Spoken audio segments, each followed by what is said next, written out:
There's been a war brewing here. I fucking knew this was gonna happen. I knew it. I told you guys this was gonna happen. I told you. Right, everybody, y'all know the drill. Y'all know the drill. Post your Y'all know the drill. Post your flag. Where you from? Where you at? What you doing? I knew this was gonna happen. I knew it. I said it. I said it weeks ago. I knew this was gonna happen. Told you guys. I told you.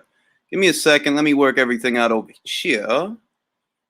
Work everything out over here. And yeah, this was expected, man. This was expected, honestly. Give me 1 second to work this out over here. Okay. And voila. All right, let's take that off. Bang. And we are live. Everybody, post your flags, where you're from, where you're at, what you're doing. It's daytime here on the East Coast of the United States of America. And to the republic for which it stands. I was goody MMA scene, was goody Milo, Crypto, Iceman, ringside, was good. AJJ was good. Portsmouth, UK, Andy Doolin was good. Connor Melvin was good. So we got big news. We got more than one piece of big news. I mean, we do. And I told you guys weeks ago about this, that I was hearing rumors that Savannah had left Matchroom. Savannah Marshall had left Matchroom. I also heard that Natasha Jonas left Matchroom. I don't know how true that is now because she's not listed in their stable of fighters. So I can only assume that perhaps she didn't cross over. April Hunter has crossed over. Carolyn Dubois, where many people thought that Carolyn Dubois would end up with Frank Warren because her big brother, Daniel Dubois, is over there. She decided to go with Sky. I think she made the right decision. And we're going to get into all of that. But for now, everybody post your flags, where you're from, where you're at, what you're doing during this musical interlude. Traveling in a fried out Kombi on a hippie trailhead full of zombies. I met a strange lady. She made me nervous. She took me in and gave me breakfast. And she said, "Do you come from a land down under, where the women something and men thunder? Can't you hear that thunder?" All right, I can't hit that note, man. I can't hit that note. I was goody, so I was good in the morning. Virtuoso was good. John Dealey in the building. Francis in the building. Megan in the building. Oniuchi Eze in the building. Bulgaria by way of Ivan Georgiev in the building. You know what I mean? It's going down, B. And I told y'all this was going to happen. Like I said that, like, yo, I heard a rumor, and it's from a very credible source, that certain of Matchroom's fighters are no longer Matchroom fighters. They have made a decision to cross over to Sky Sports, which, if you ask a Brit, is a more casual-friendly platform that you can find in more areas of the United Kingdom than DAZN, because DAZN is still a very niche app in the United Kingdom. Don't get me wrong. They cater to a global market, and in the greater scheme of things, that's very good. But as far as inside of the UK, Sky Sports is the more casual-friendly platform because many people grew up watching Sky Sports, and they don't just watch Sky for boxing. They watch it for football as well. Bill Wall was good. Timmy Nealon was good. Josh Lopez was good. King Keith was good. You know what I'm saying? Hey, man, I love everybody, Keith. I love the UK. I love Mexico. I love everybody, dog. That's the only way to be. You gotta have love in here, man. So you wake up feeling good. How I wake up feeling good. I wake up singing. I don't know about all these other miserable motherfuckers, but I be chilling. George the Soul Survivor. So I'm gonna open up the conversation to the entire panel. I want to get what the Brits feel about this. I need as many British minds as can occupy the panel to tell me what they make of this news. I have my own thoughts. Before I get into that, I wanted to talk about the Oscar Valdez stuff before the WBC and the powers that be rule on it. because I talked about it in the last video that I uploaded that he tested positive for phentermine, which in this country I don't know about anywhere else, but I remember it being named fen. It was a very popular diet drug years ago. I believe that it was banned or something like that. You need a prescription to get it now, some shit like that. And I mean, like I said, it looks like what it looks like. I don't know how different people feel about performance enhancing drugs in sports, particular to this sport, the sport of boxing. But I have a very jaded view of it. I'm very cynical. I'm suspicious of everybody. I've said this many times. I keep the same energy for everybody that tests positive for performance enhancing drug or a banned substance, from Canelo Alvarez to Oscar Valdez to Alexander Povetkin to Luis Ortiz to Lucas Brown to Jean Pascal to Lucien Boutte to Ryan Martin. You name it. Jarrell Miller. You name it. You know what I mean? Like, I keep the same energy for all of them. Tyson Fury. I don't believe your story. I don't believe you. I never believe the story, because everybody always has a convenient explanation. They have every reason to lie, but they always have a convenient explanation. It's not about being biased towards anybody. It's not about being biased against anybody. I'm telling you, I don't believe none of these motherfuckers. I didn't believe Billy Joe Saunders the same way I didn't believe Ryan Martin. I don't believe none of the shit they say. Once you get popped, you got popped, and you a drug cheat. It's that simple to me. Because it is that simple. I don't know why people choose to look at it through rose-tinted lenses like, nah, I'm going to not believe none of them, but I'm going to believe him. I don't play that stupid-ass game. I keep the same energy for everybody, the exact same energy. And if you look at every video where I've ever talked about a performance-enhancing drug or a banned substance, you'll see I keep the same energy for everybody, man. I don't treat nobody better or worse than anybody else. I know, Grim. We're going to talk about that. And rest assured, I just want to get people's reactions. I'm going to do a video on it after, I get off of this live, probably take another nap. But yeah, man, it's very exciting. So I'm going to open up the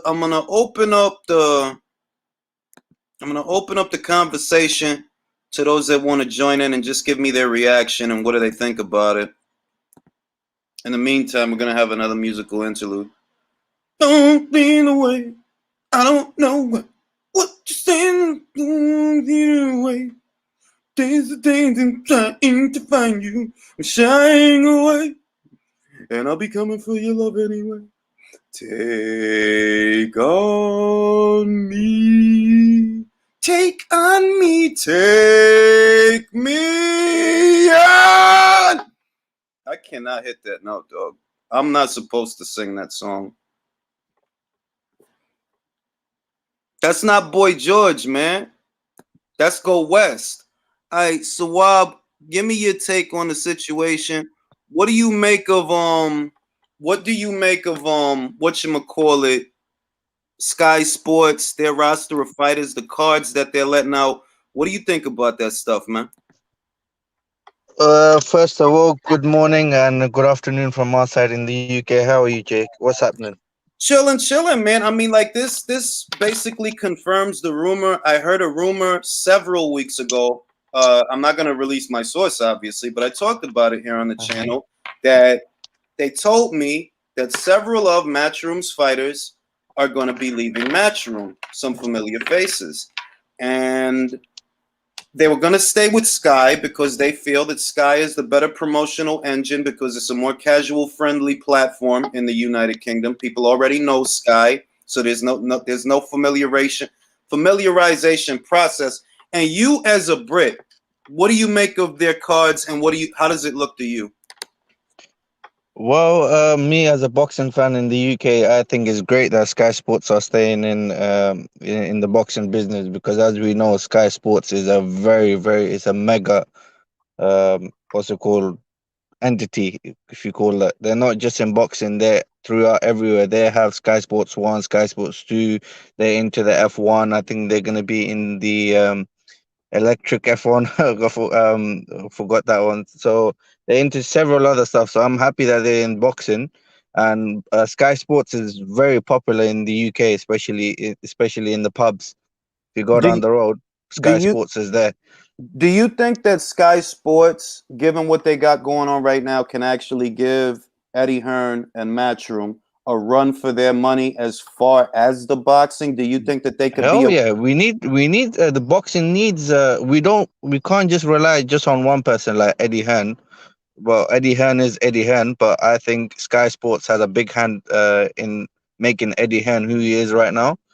So all the promotion that they had behind him, all the force, Adam Smith, and the team. So it's not just Eddie Hearn that became Eddie Hearn. It was Sky Sports had a big hand behind it, and I'm happy that Sky Sports are once again staying in boxing. And who's this new guy? I forgot his name. He runs, I think, Boxer. Yeah, B the guy's name is Shalom and Danny. I saw some other guy, Danny. When Adam Smith made the announcement, I saw it. I was watching it on YouTube, and they were talking about the roster of fighters that they got. I'm surprised Carolyn Dubois went to them because I would have thought she would have went with her brother to Frank. That's what I thought she was going to do. Apparently not. Frank is all news now. I think the best way Sky Sports can do right now, the way they did with Anthony Joshua in the beginning, build him up. That's what they're going to start doing. I think they're going to bring all the Olympians who have won gold, even if not who are turning pro. I think they're going to start building them up just the way they did with Anthony Joshua. Let me read this super chat. Shout out to Live on Linux. Linux says Luis Neri, Julio Cesar Martinez, Canelo, Oscar Valdez all test positive for banned substance that double as masking agents from the same gym. I don't know if fucking Fenfen. I'm gonna call it Fenfen because I forgot the goddamn name. Fenfen, I don't know if it's a masking agent, but what I do know is that the benefit of Fenfen is almost exactly the same as the benefit of clenbuterol. It helps you control your weight. It is a vasodilator. It does help you breathe easier. So the benefit is almost identical. The modus operandi of the drug, it is different because clenbuterol or certain shit like diuretics, not necessarily clenbuterol, but a diuretic helps you shed water weight, whereas clenbuterol curbs your phentermine curbs your appetite. That's how it helps you control your weight. But it has other benefits. It does help you breathe easier. It does help you work out for longer. So the benefit is kind of similar. And to Lennox's point, it looks a certain way that you got so many guys that's fighting out of the same gym and they testing positive for stuff like that. And I'm like I said it at the beginning of this live. I don't sugarcoat nobody's bullshit. I didn't sugarcoat Billy Joe Saunders' shit. I'm not gonna sugarcoat Oscar's shit. The shit looks like what the fuck it looks like. I'm gonna go to Virtuoso. Virtuoso, what you make of that Oscar Valdez shit, man?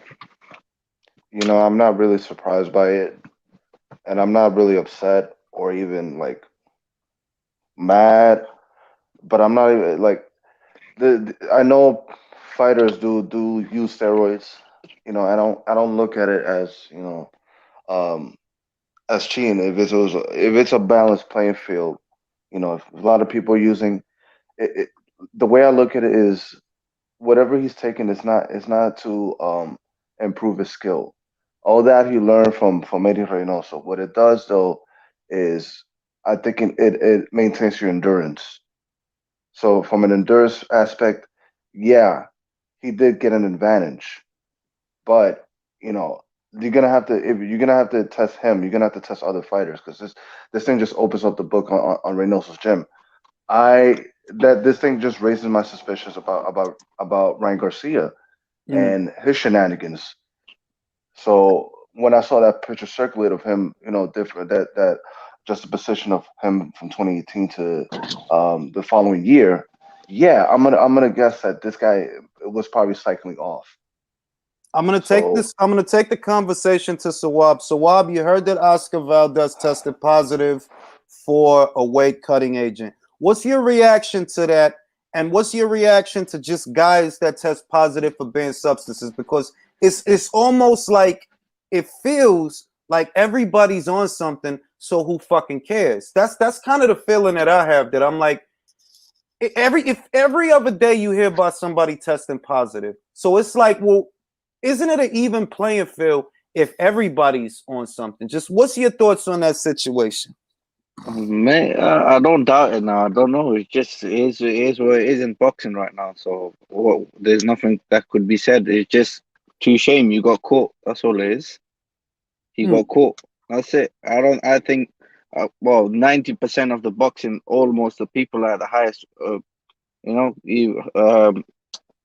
highest boxers at the like Canelo, all these like Saunders, whatnot. Even I think, sorry to say, maybe even AJ. Everyone at the top, they have scientists. Now it's not like before. Now they have scientists and everything. You never know. You just never know. So, too shame you got caught. That's all it is. Don't get caught. That's the way And, I see and what if I told you that I'm on performance enhancing drugs right now? Would that surprise you? it. No, I mate, mean, I'm is it a drinking a Red Bull. coincidence? I'm drinking a Cup Red of Bull right coffee. now. I Yeah. got my Red Bull right now in my hand, so I'm having a Red Bull while having a conversation. I'm on. Whatever, I'm on a pad right now. Caffeine. Yeah. Jay, Is it a whatever food we coincidence? eating right now, whatever food we eating right now is processed. Like the fast food that we eat, all the fried chicken, everything, this McDonald's, everything that has steroids in it somewhere. So you don't know. You never know. Let me read these super chats. George Soul Survivor Reborn says, to paraphrase the Diaz brothers, all these motherfuckers is on steroids. Lennox says, my point is that we don't know what drugs that camp is actually on. It is a well-known fact that diet drugs are used to mask other substances. Well, I guess what we really got to find out, because I don't know. I'm not a lab tech, but I do know a little bit about fen because I was actually around when it was a very popular drug, and I was around when they said that it puts you at risk. It's bad for your health. And to my knowledge, fen is a weight cutting drug. It helps you curb your appetite, but it has other benefits. Now, whether or not it's a masking agent, I don't know. A diuretic, to my knowledge, is a masking agent, and fen is not a diuretic. It's not going to help you shed water weight. It's not going to flush out your system like that. So I don't necessarily know if fen falls within that line of drugs that can actually mask other peds that you're on. But the implications are there because, look, we all saw Valdez versus Adam Lopez. We all saw Valdez versus Quigg. That Valdez don't even fucking look like the Valdez that fought Pachel. Let's keep it a bean. That's why everybody thought he was going to get his ass beat. It's the truth. Everybody thought he was going to get his ass beat because he wasn't looking like nothing special leading up to that fight. He goes in that fight, he completely dominates this man. I am not a child. I'm not wide-eyed. I don't look at shit through rose-tinted lenses. The Valdez that fought Bachel looks 10 times better than the Valdez that fought Adam Lopez. Am I lying? Mm. Let me shoot I the. mean, it's yeah. Go ahead. Go ahead, Virtuoso. I'm shooting them. I'm shooting them the link. Yo, it's like, is it a coincidence that all these fighters are still using that excuse that I didn't know what I was taking? And I'm like, dog, you have a dietary physician, somebody like a nutritionist. You know somebody that does Exactly. that for you. So there's transparency in what you're taking. So I don't see how this is gonna work all the time. It's just like the COVID excuse. Oh, I Mm-hmm. had COVID. I can't compete. Like, come on, bro. Listen, it's plausible deniability, bro. There's no other way. There is no other characterization for the shit. It's plain old plausible deniability. You know what I mean? Because Jerome So Miller Julian, got caught twice. Jerome Miller got caught twice, and he's still saying, "Oh, I didn't know what I was taking." no, Jarrell Miller changed his excuse a bunch of times. First, he said he didn't know, he denied it. Then he kind of admitted it. Then he said he was taking pills for his penis from the cashier spot. Y'all remember he said that? It came from penis yeah, I pills. remember. I remember that. Yeah, that was John Joseph's excuse also. Now, Gas station Chris, dick pills. That yo, shit crazy. So. it's wild if you gotta blame it on dick pills though. Like, bro, blame it on some other shit. Like, you Yeah, implicating your schlong, bro. You that's a really wanna? that's a different like performance enhancer. Yeah, Real like talk. that's wild. Like, really, you gonna let your schlong take the heat for the shit. Like, bro, it wasn't me. It was my dick. It wasn't even me. Unless you're gonna take your opponents into the bed, then that's a different that's a different thing. That's some sick shit. Hey, yo, Chris, check the shit out. First, let's talk about the Valdez shit, man. What you think about just that whole shit? What you think about that whole shit? That camp has been known for some funny style shit. You just gotta understand when you're in the in crowd in anything, you know you're gonna get protections that other people aren't. Like you can say whatever we can say whatever we want about Deontay Wilder. Like Wilder himself, I know his brother failed for PEDs, but Wilder never tested positive. Anthony Joshua never tested positive. And we talking about dudes that actually are in the millionaire brackets, not in the Canelo millionaire brackets. Only other person that named is in a Canelo millionaire bracket is Anthony Joshua, and he's never tested positive for anything, irrespective of what Dillian White said with TUEs or anything. But now back to Canelo and his team. I don't find this surprising, but like you know, it's just like this is boxing. It's disgusting, bro. Like people just take drugs. I don't know why. I don't know why people acquiesce to using drugs to get by, but it is what it is. And now to the Burchell fight. He almost killed Burchell, bro. He almost killed Burchell. And low key, he did. Low key, he almost did. And what I wanted to ask you is, you see how much it happens, right? Like, you see, we just heard about Jean Pascal, who was on 4 peds. He had 4 different drugs in his system. Do you ever get the sense that, like, yo, why we even getting hung up on this when we know, motherfuckers don't want to say it. Nobody really want to say it, but like, yo, this shit is going down, bro. Like, it's going down, and we all know it. But you have to until somebody this. doesn't die in the ring, nobody's gonna learn. That's the way it is. Until somebody dies in the ring from pets, nobody's gonna learn. We also have to understand this. I think one of the reasons why people are taking performance-enhancing drugs, it goes back to, environmental thing. The nutrition isn't as good as it once was. And also, with these performance-enhancing drugs, you have to understand this. You can't compare yourself to Muhammad Ali then. You can't compare yourself to Ezra Charles. You can't compare yourself to any of these people that fought 15 rounds and they didn't have the same things that you did. You can't compare yourself. I don't want to hear that anymore. Like, for example, Floyd Mayweather was alleged to fail the A side of his test against Shane Mosley, and that was a USADA test. And Mayweather was precluded from giving the B sample because had he failed the B sample, it would have been a no contest on his record. But at the end of the day, this happens all the time.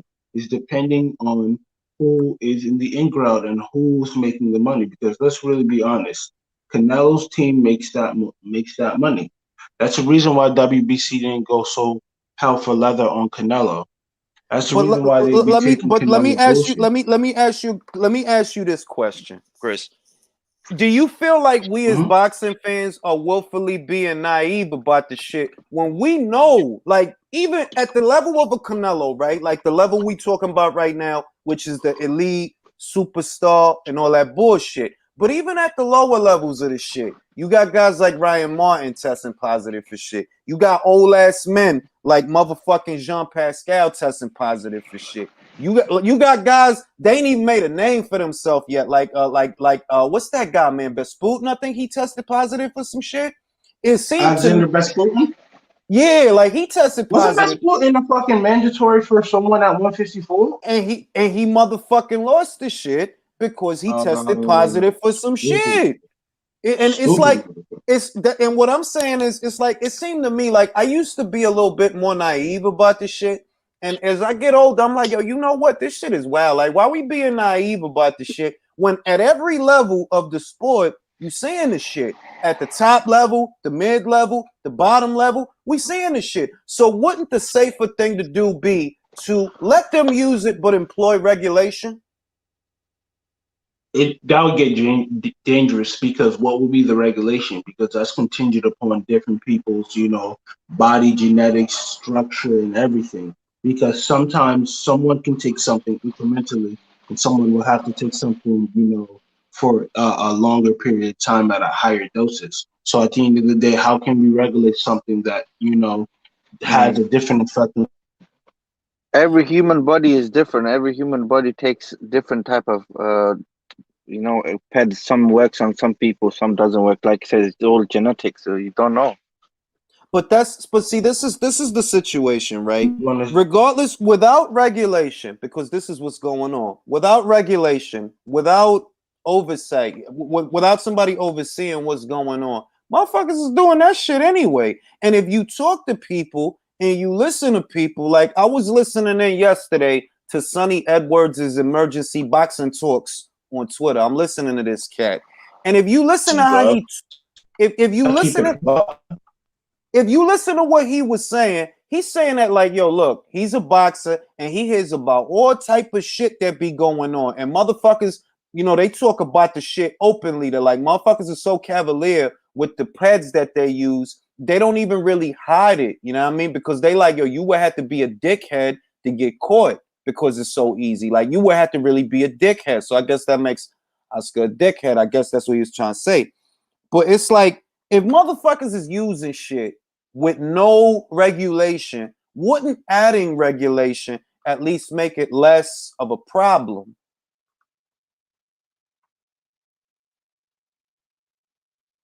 Your thoughts? See what's going on. What's going on? Can you hear me? Anybody? Yeah, I can hear you. Go ahead. What's your thoughts? Do you think regulation should be added to the shit? Because motherfuckers gonna do it anyway. That's how it look. Like just like weed. Motherfuckers had weed illegal all these years. Yeah. And it's like, what we Certain gonna amount do you can that have. for? Yeah. If See, they put eh, yeah. that one thing the main thing why this panel is so quiet is because I don't think we give a shit about PEDs anymore. Is because we can't do nothing about it, even if we speak about it. There's nothing we can do. The people at the top, the sanctioning bodies, those people can do something about it. There's nothing we can do. All we can say, touche, oh, shame, you got caught. That's it. Because Julius. we don't know. It's happening so... I'm sorry, I'm keep talking. No, my bad. The people, my bad. the amateurs, the semi-pros, the pros, we know all of them are either taking it or they're not taking it. That's all it is. You just never know until you get caught. So I want to show of hands. I want to show of hands basically because it sounds a lot like the panel is in agreement that you know what, PEDS is a non-issue because even though motherfuckers get caught and it gets sensationalized underneath it all, the feeling is all these motherfuckers is on PEDS. This is just the motherfucker that got caught. Is like, do you agree with that, Virtuoso? Is that how you feel? Boxing Jay, is I already a, feel... hold on. Sorry, but Jay, I Boxing feel is is... Hold Go on, on, go on, go on. hold on. he Let was asking me. Virtuoso go. Let Virtuoso Yeah. go. Anyway, I feel like boxing is already a death sentence.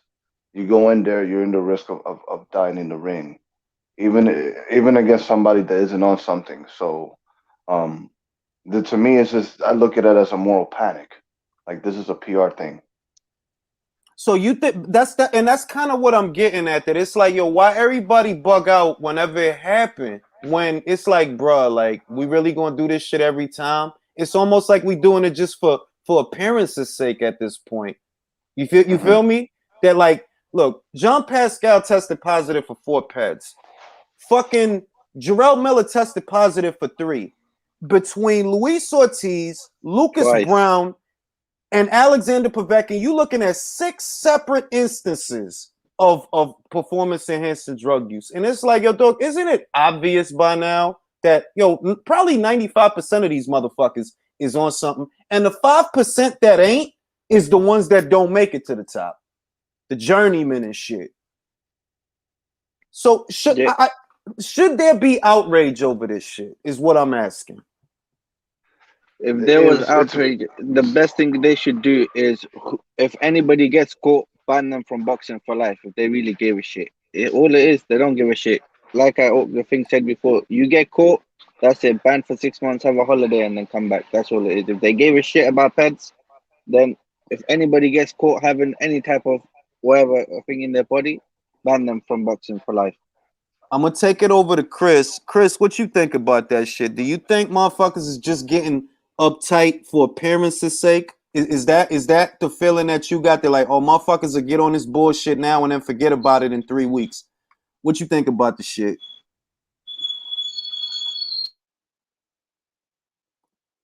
I guess Chris ain't here. I'm gonna take it to Eson. Eson, what you think about the shit? Do you think that motherfuckers is just basically doing all this shit for show? That it's like, why is everybody bugging out over peds when everybody know mad motherfuckers be getting caught for peds all the time? What you think about it? Yeah, I think people are just like acting fucking naive. Like PEDs are in every single sport, and look at boxing. Like you got the biggest star in the sport, Canelo. He literally tested positive a few years ago and blamed it on meat, and a bunch of people believed it. It's like I feel like they just think people are gullible and are gonna believe anything they say. And now they're blaming Oscar's test on some fucking magical herbal tea blessed by Quetzalcoatl himself. It's like I don't know. People are just acting like this shit has never happened before. It does not exist in the sport. I Let want to me know who's stupid enough to believe that. I took tummy tea.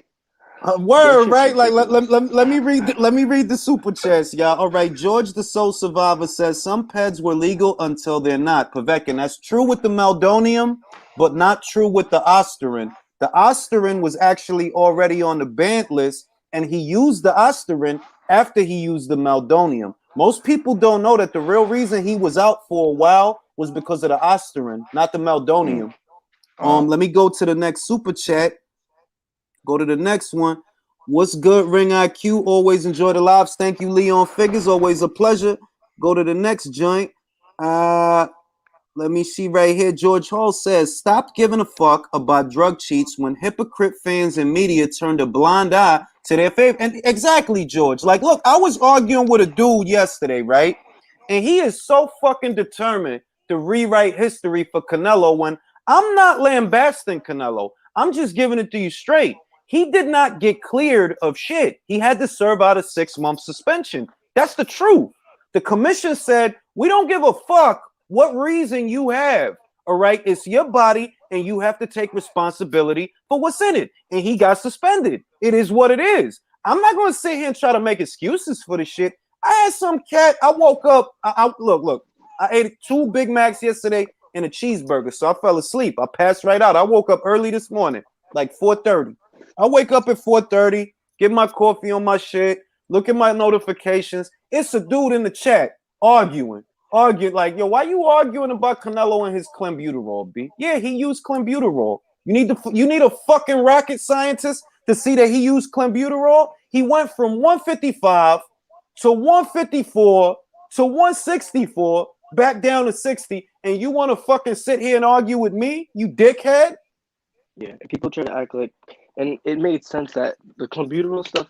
When you think about it, it all made sense. Canelo, he had been known to have issues making 154 because he was getting older and shit. And obviously, like you said, he went from 154, 155, 156, 164, 160. It's Didn't obvious. he And when you fight look at it, Mayweather at 147?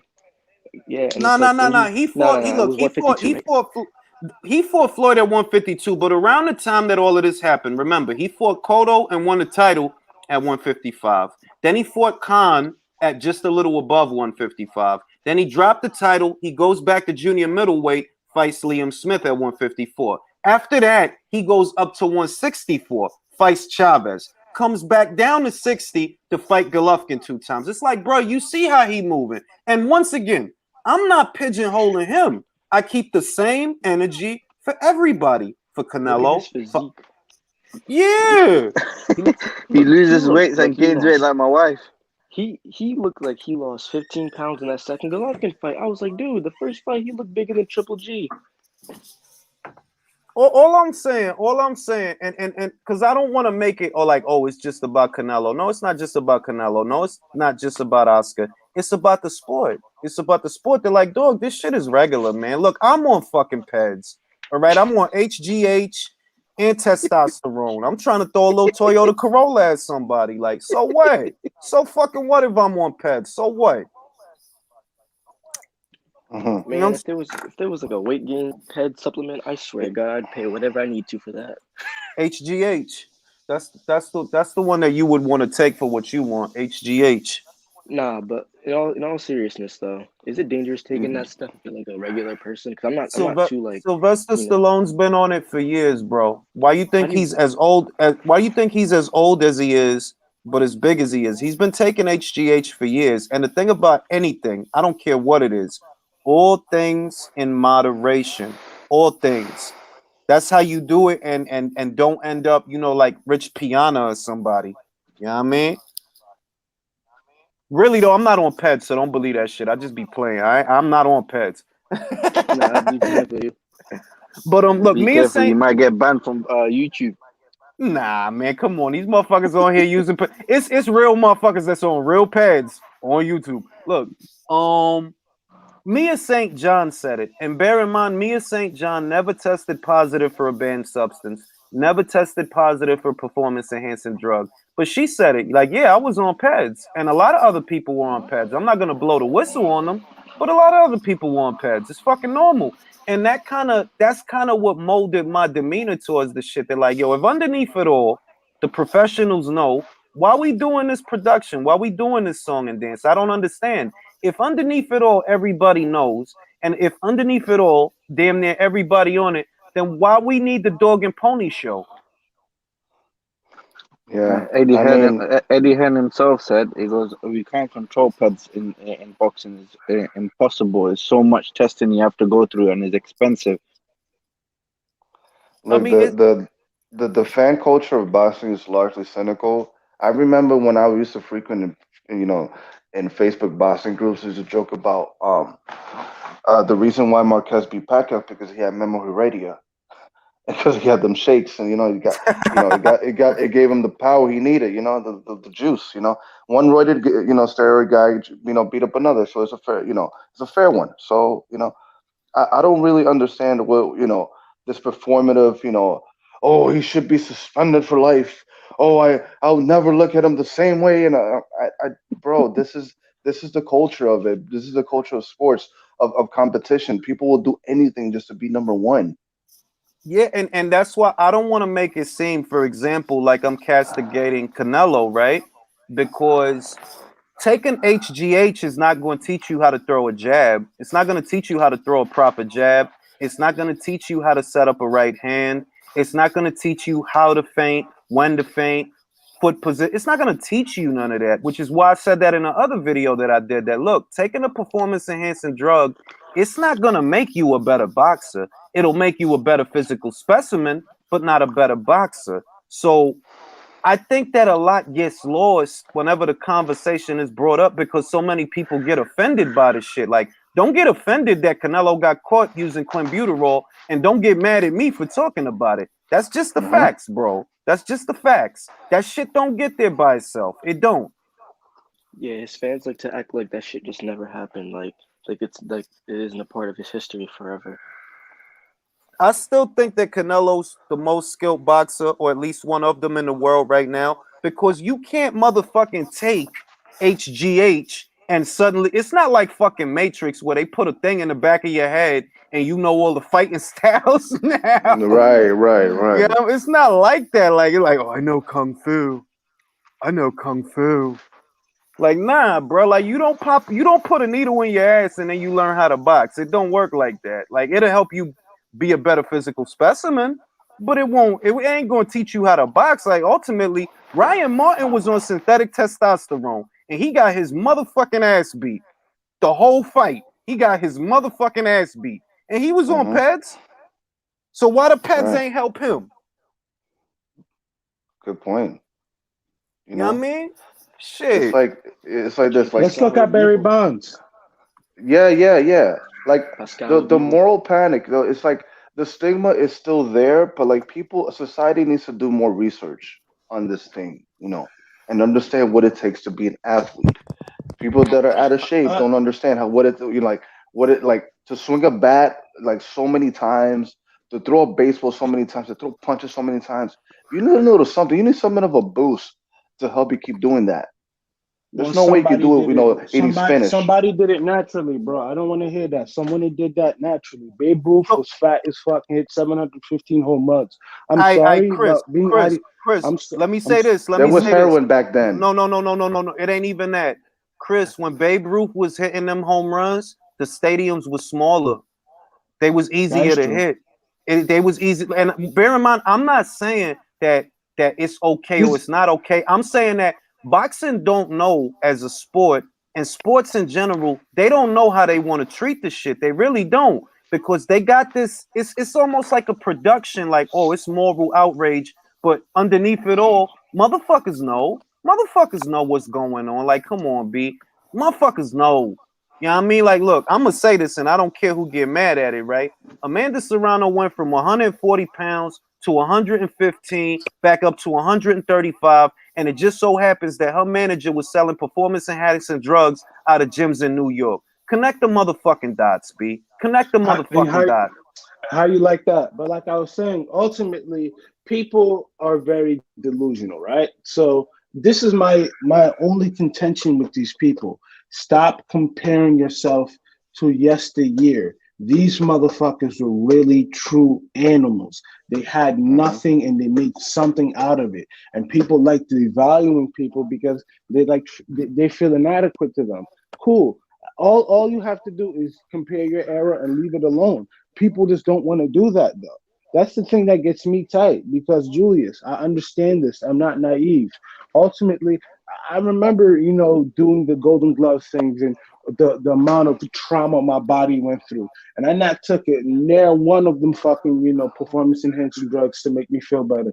I just put in that hard work and grit and pain, grit and bared. But I understand that level of savagery, it's insane and it's not normal on the human body. But you always have to remember there's somebody who suffered worse. I don't want to hear that, I need this drug, I need that drug. No, that shit is corny, that's weak, that's pathetic. Because all you guys do is talk shit about the older generation and this, that, the third. Oh, we are better this, we are better that. How so? If they had, think about it, Jack Johnson fought 20 plus rounds for heavyweight title fights. He never popped once for performance enhancing drugs of any sort. So how good are you really? Mind you, the skills weren't as good. The skills wasn't as good as back in the day, and they didn't have the medical advance as we have today. Why are they going 45 rounds? Why niggas fighting 100 rounds? Why niggas fighting 20 rounds? I don't want to hear that shit. I dig it. Look, I'm gonna take it to sporting. Check this shit. You heard what happened with Valdez, right? Yep. What's your feeling on performance enhancing drugs in boxing? Is this moral outrage a bunch of fake shit? Like just what's your thoughts on that whole the subject as a whole? Super fake shit. It's super fake shit. Let's keep it a buck. They make money out of it, but there's going to always be people like me who's really going to say nah, this is corny because I ain't gonna hold you. I kind of want one of these motherfuckers to kill one of these people. I don't know why God is not allowing this to happen because shit. Some of these motherfuckers need to go to jail for the rest of their lives.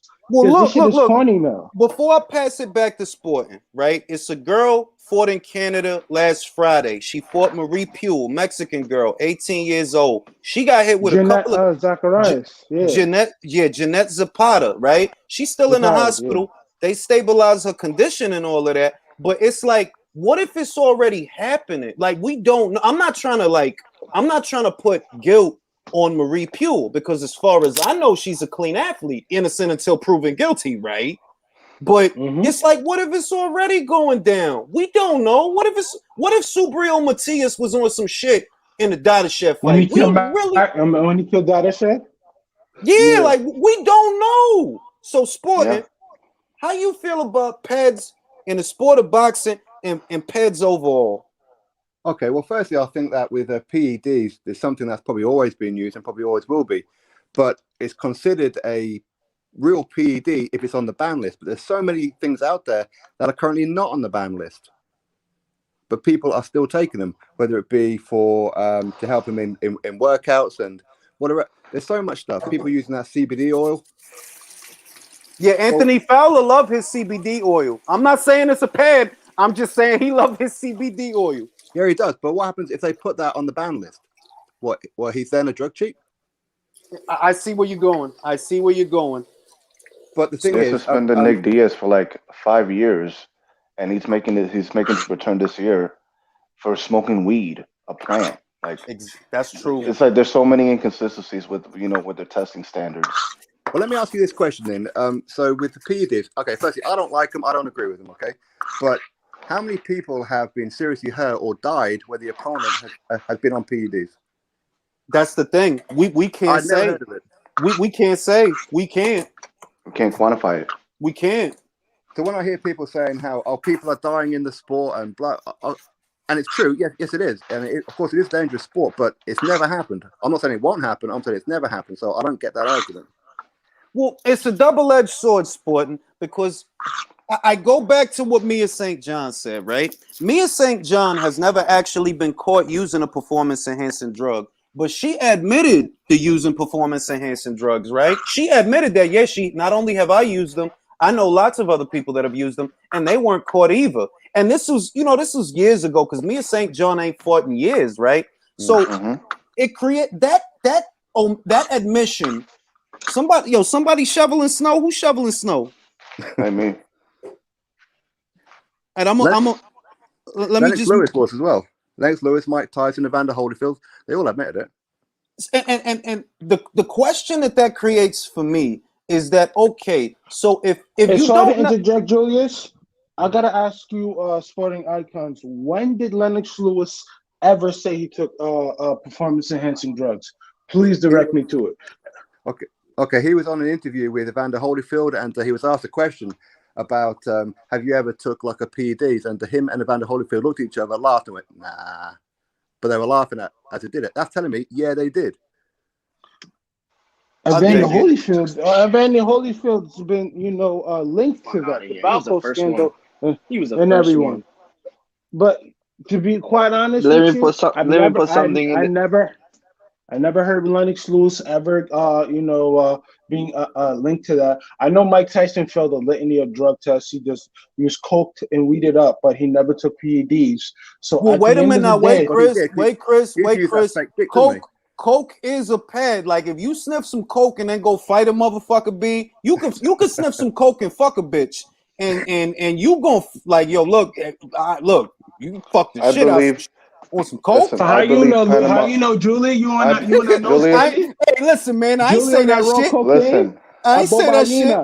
I ain't say that shit. I have heard rumored. stories. Yeah, lying ass nigga.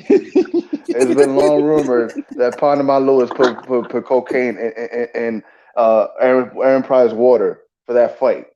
Well, to that, look, Virtuoso, to that, I have heard that rumor, but I also heard that he put the asthma shit, so it might not have been coke, it might have been the asthma shit, because the asthma shit, epinephrine, is basically synthetic adrenaline, and it is a vasodilator. If you had asthma in the 90s, they used to have something called Primatene Mist. It was liquid epinephrine, and when you spray it, it turns into an aerosol.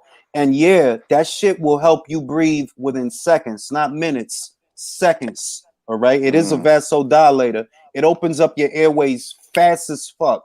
So I tend to believe more that it was epinephrine than coke, because it's like, well, yeah, that makes sense. Like Aaron Pryor did have an engine. Like he could really go. He could keep punching and keep punching. Like he just never gonna get tired. So I kind of lean towards epinephrine. Smart ass nigga.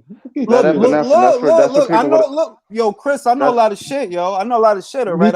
Me too. When you talking that vasodilator shit, nigga, I said, all right, Julie know his shit, all right. You know what I'm saying? Like, all right, like epinephrine, I could see that more than cocaine because he wasn't fidgety. What's good, Spade?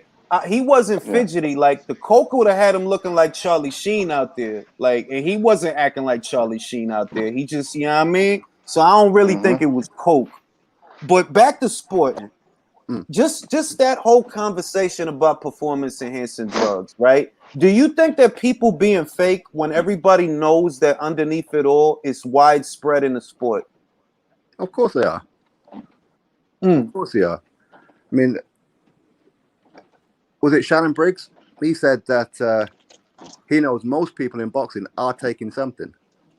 And because you haven't been caught, then you can't be labeled a cheat. And there you go. Can I add something in there? Sorry about that. Sporting Icon, you're a legend. I follow your channel. Appreciate it, man. Yeah, man, you're a legend. So basically, what I was saying, like Jerome Miller, when he got caught twice, you had a big go at Jerome Miller. You put so many videos out on him. So isn't that taking it a bit far as well? Then now you're saying that people are taking out proportion. There's a question to you. No, okay. Well, the difference with Miller, because with, say, for example, I mean, you can take, I know, CBD oil, you can take something by accident, over-the-counter supplements, which of course has happened. But with Miller, when you've got 101 different substances in your body, you are intentionally cheating. Well, the thing with Miller for me, right? The thing with Miller for me now that I look back and I'm looking at it is, you know what? You on pads, I'm on pads, we all on pads. Cool. What gets me about Miller's situation is you tried to vilify someone else for something that you are doing. You tried to turn the public against Anthony Joshua by calling him a drug cheat. The whole time you knew that you're a drug cheat. And you know what? I'll play devil's advocate. I'll be your Huckleberry. Like my man Dwyer say. Shout out to Dwyer.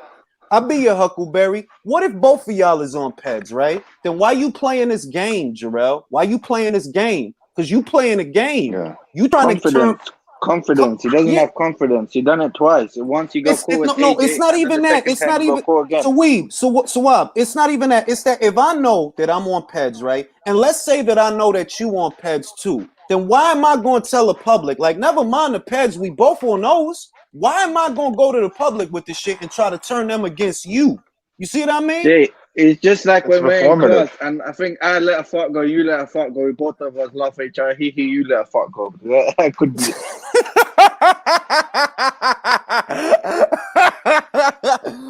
You see what I mean? All right, we going to shift gears. I want to go to sporting with this. We know that Scott made the big announcement today. Yeah. Made the big announcement today. Me and you been shooting the shit about this behind the scenes, back and forth a while.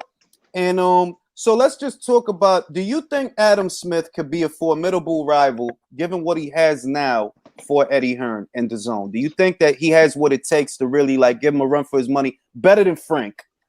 Well, I mean, Fuck with no. Adam Smith, he's just pretty much like a behind-the-scenes guy now and just the main commentator. It's Ben Shalom and Ed Robinson. They're the ones who's really pulling the strings. But, I mean, it's early days, isn't it?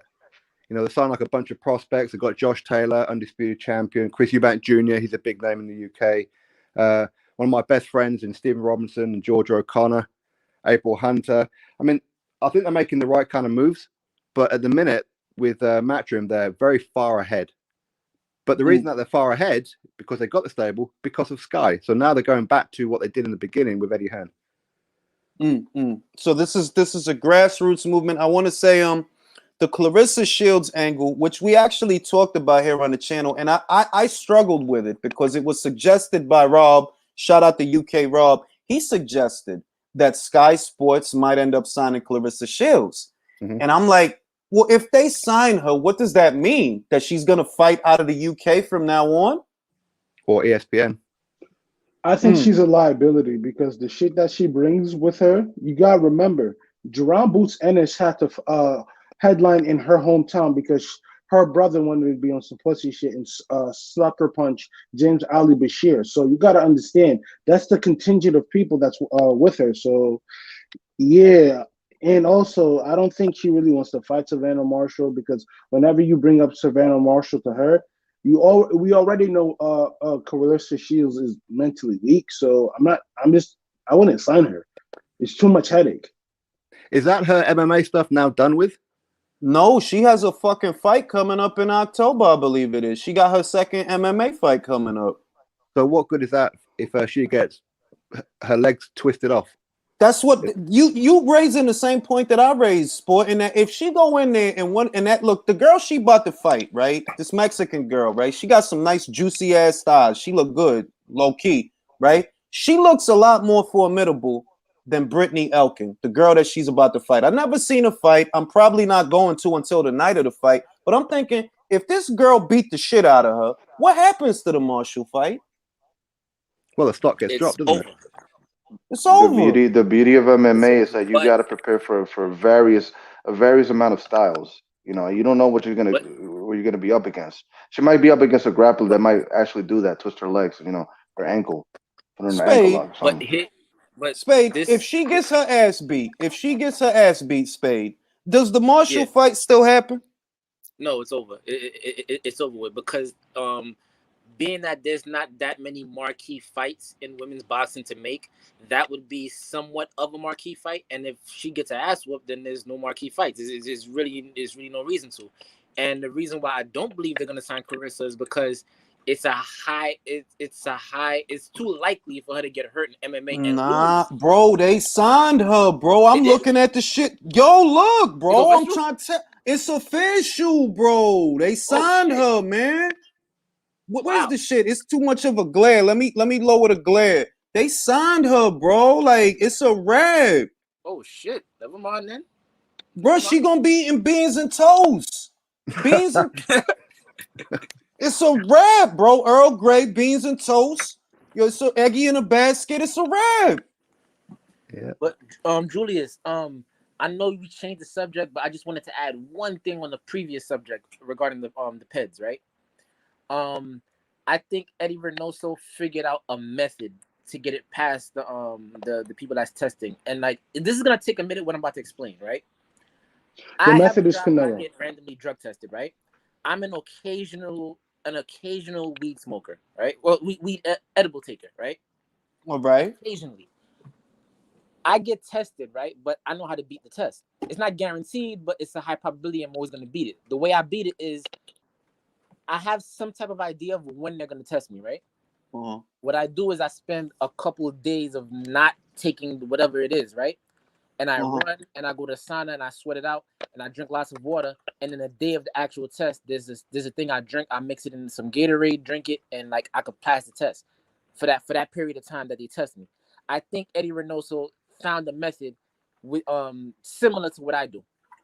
All right, I'm gonna do it another way with you, Spade. This is what I really think of underneath it all that I never say on the relay. Can I and interject? I never say. Let me just add this shit. All right.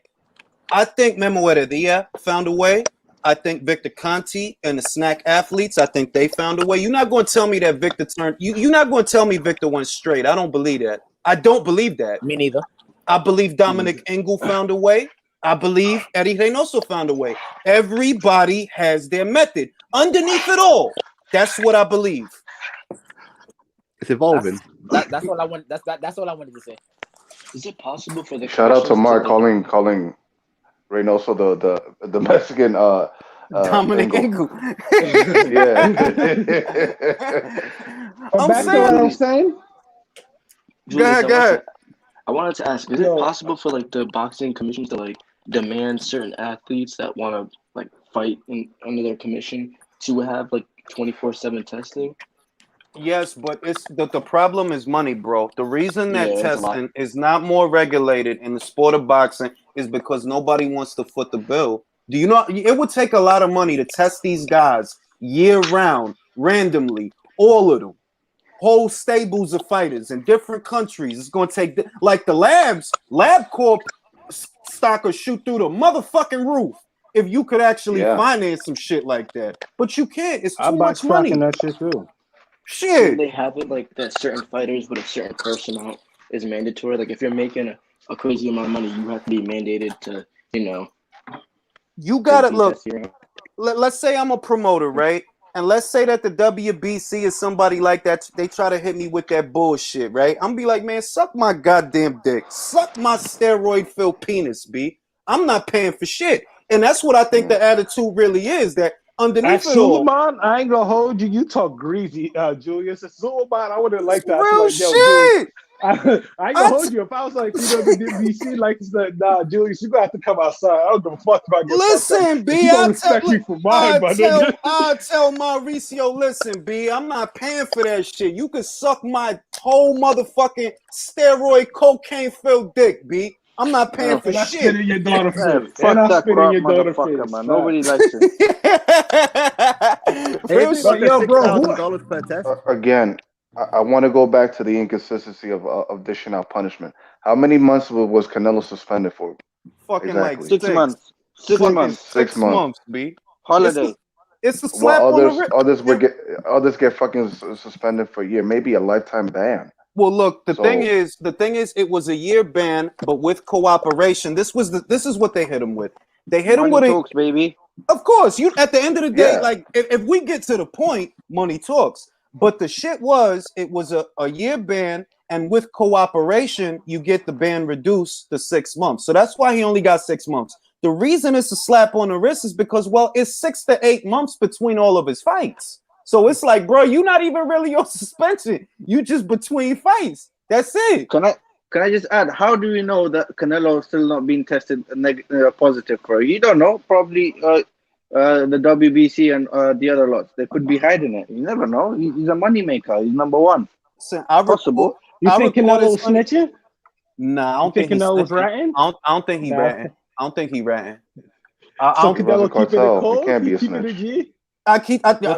Not on some real shit, Chris. Yeah, I think because it's like, yo, look, Chris. If me and you on Peds, right, and I know that it be going down. Like, let's just call it what it is. Let's say we know it be going down. We know that a lot of cats is on a lot of different shit, right? If me and you know that, if I know that, and you do, and you know that, I'm not going to do the sucker shit.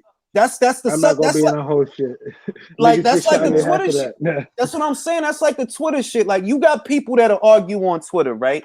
And then when you gotta understand, this is how some people feed their family. So if you feeding their family, listen. You got people that on Twitter, right? They start a lot of shit, and then for the shit they start, they hit the report button, try to get you suspended, try to get your account suspended. That is what I equate the hierarchy of thought that I'm looking at. They're like, yo, these cats know that it be going down, though. Like, they really do know that it be going down. Like, they know shit and they hear shit that me and you don't hear. So if underneath it all, they know it be going down, like, yeah, man, I'm on like 15 fucking Pez right now. He on 16 Pez right now. What I'm gonna go get Vada involved for? That's like getting the Jake involved. What I'm gonna do that for? Matter of fact, remember people do be Alpo though. That's true though. No, but that's true though. Remember after Patrick Day's death, Paulie gave an interview regarding the same topic, saying that, all right, if I'm a fighter, right, and I know there's 15 other fighters in the division that's on Peds, right? Why would I be the dumbass and not be on Peds too? Because if I know if I go in there and compete, I'm gonna lose. So why not get on Peds too? That's what Lance Armstrong said, and he remember. Therein lies, Lance never got caught. Lance confessed. He never got caught. He's like, yo, at this level, all these motherfuckers is on it. So what I'm gonna be a dickhead for and not be on it? My pops said that too, because the French said, yo, we know this guy's on Peds because every year he's getting older. This time is getting decreasing ever so incrementally, and that's just impossible for how grueling that race, the Tour de France, was. But the French knew he was on PEDs, but he just couldn't say anything. I ain't gonna lie to you, bro. If I was Lance, I would say, nah, B, I'm not losing that because I'm not confessing because ultimately I still have to run those races. I still have to put my body through hell. Bro. I'd have told him the Tyson Fury shit, bro. You know what it is? I fucking jerk off a lot. And because I fucking jerk off a lot, I got increased testosterone levels. That's what Fury said. He said, that's literally what he said ahead of the first Wilder fight. Nah, I'm gonna just beat off. And Billy Joe Saunders said that same funny shit. Coincidence? All you need is a therapeutic use exemption and confirm it on the VADA form, and nobody will ever know about it. Look at Luis Ortiz. The only reason you need to beat your dick because he didn't put it on the form. That's the only reason he got busted. That's the only reason why you and I know about it. If he didn't put that shit on the form, we would have known about it, and that fight would have went ahead. That's true. That's true. They got a waiver. They got not a waiver, but a form that they want you to disclose any drugs that you may be on, prescription or otherwise, right? And obviously, if it's a banned substance, then you shouldn't put it on there. But you could be like, look, man, I got, motherfucker be like, look, man, I got ED. I got to take this testosterone. My dick's not working. My dick don't be right. And they'll be like, oh, your dick? I bet you good. You good. Just put it in the shit. Your dick don't be right? All right, I dig it. Just put it on the form. You know what I mean? That you want ED pills or whatever for testosterone or whatever.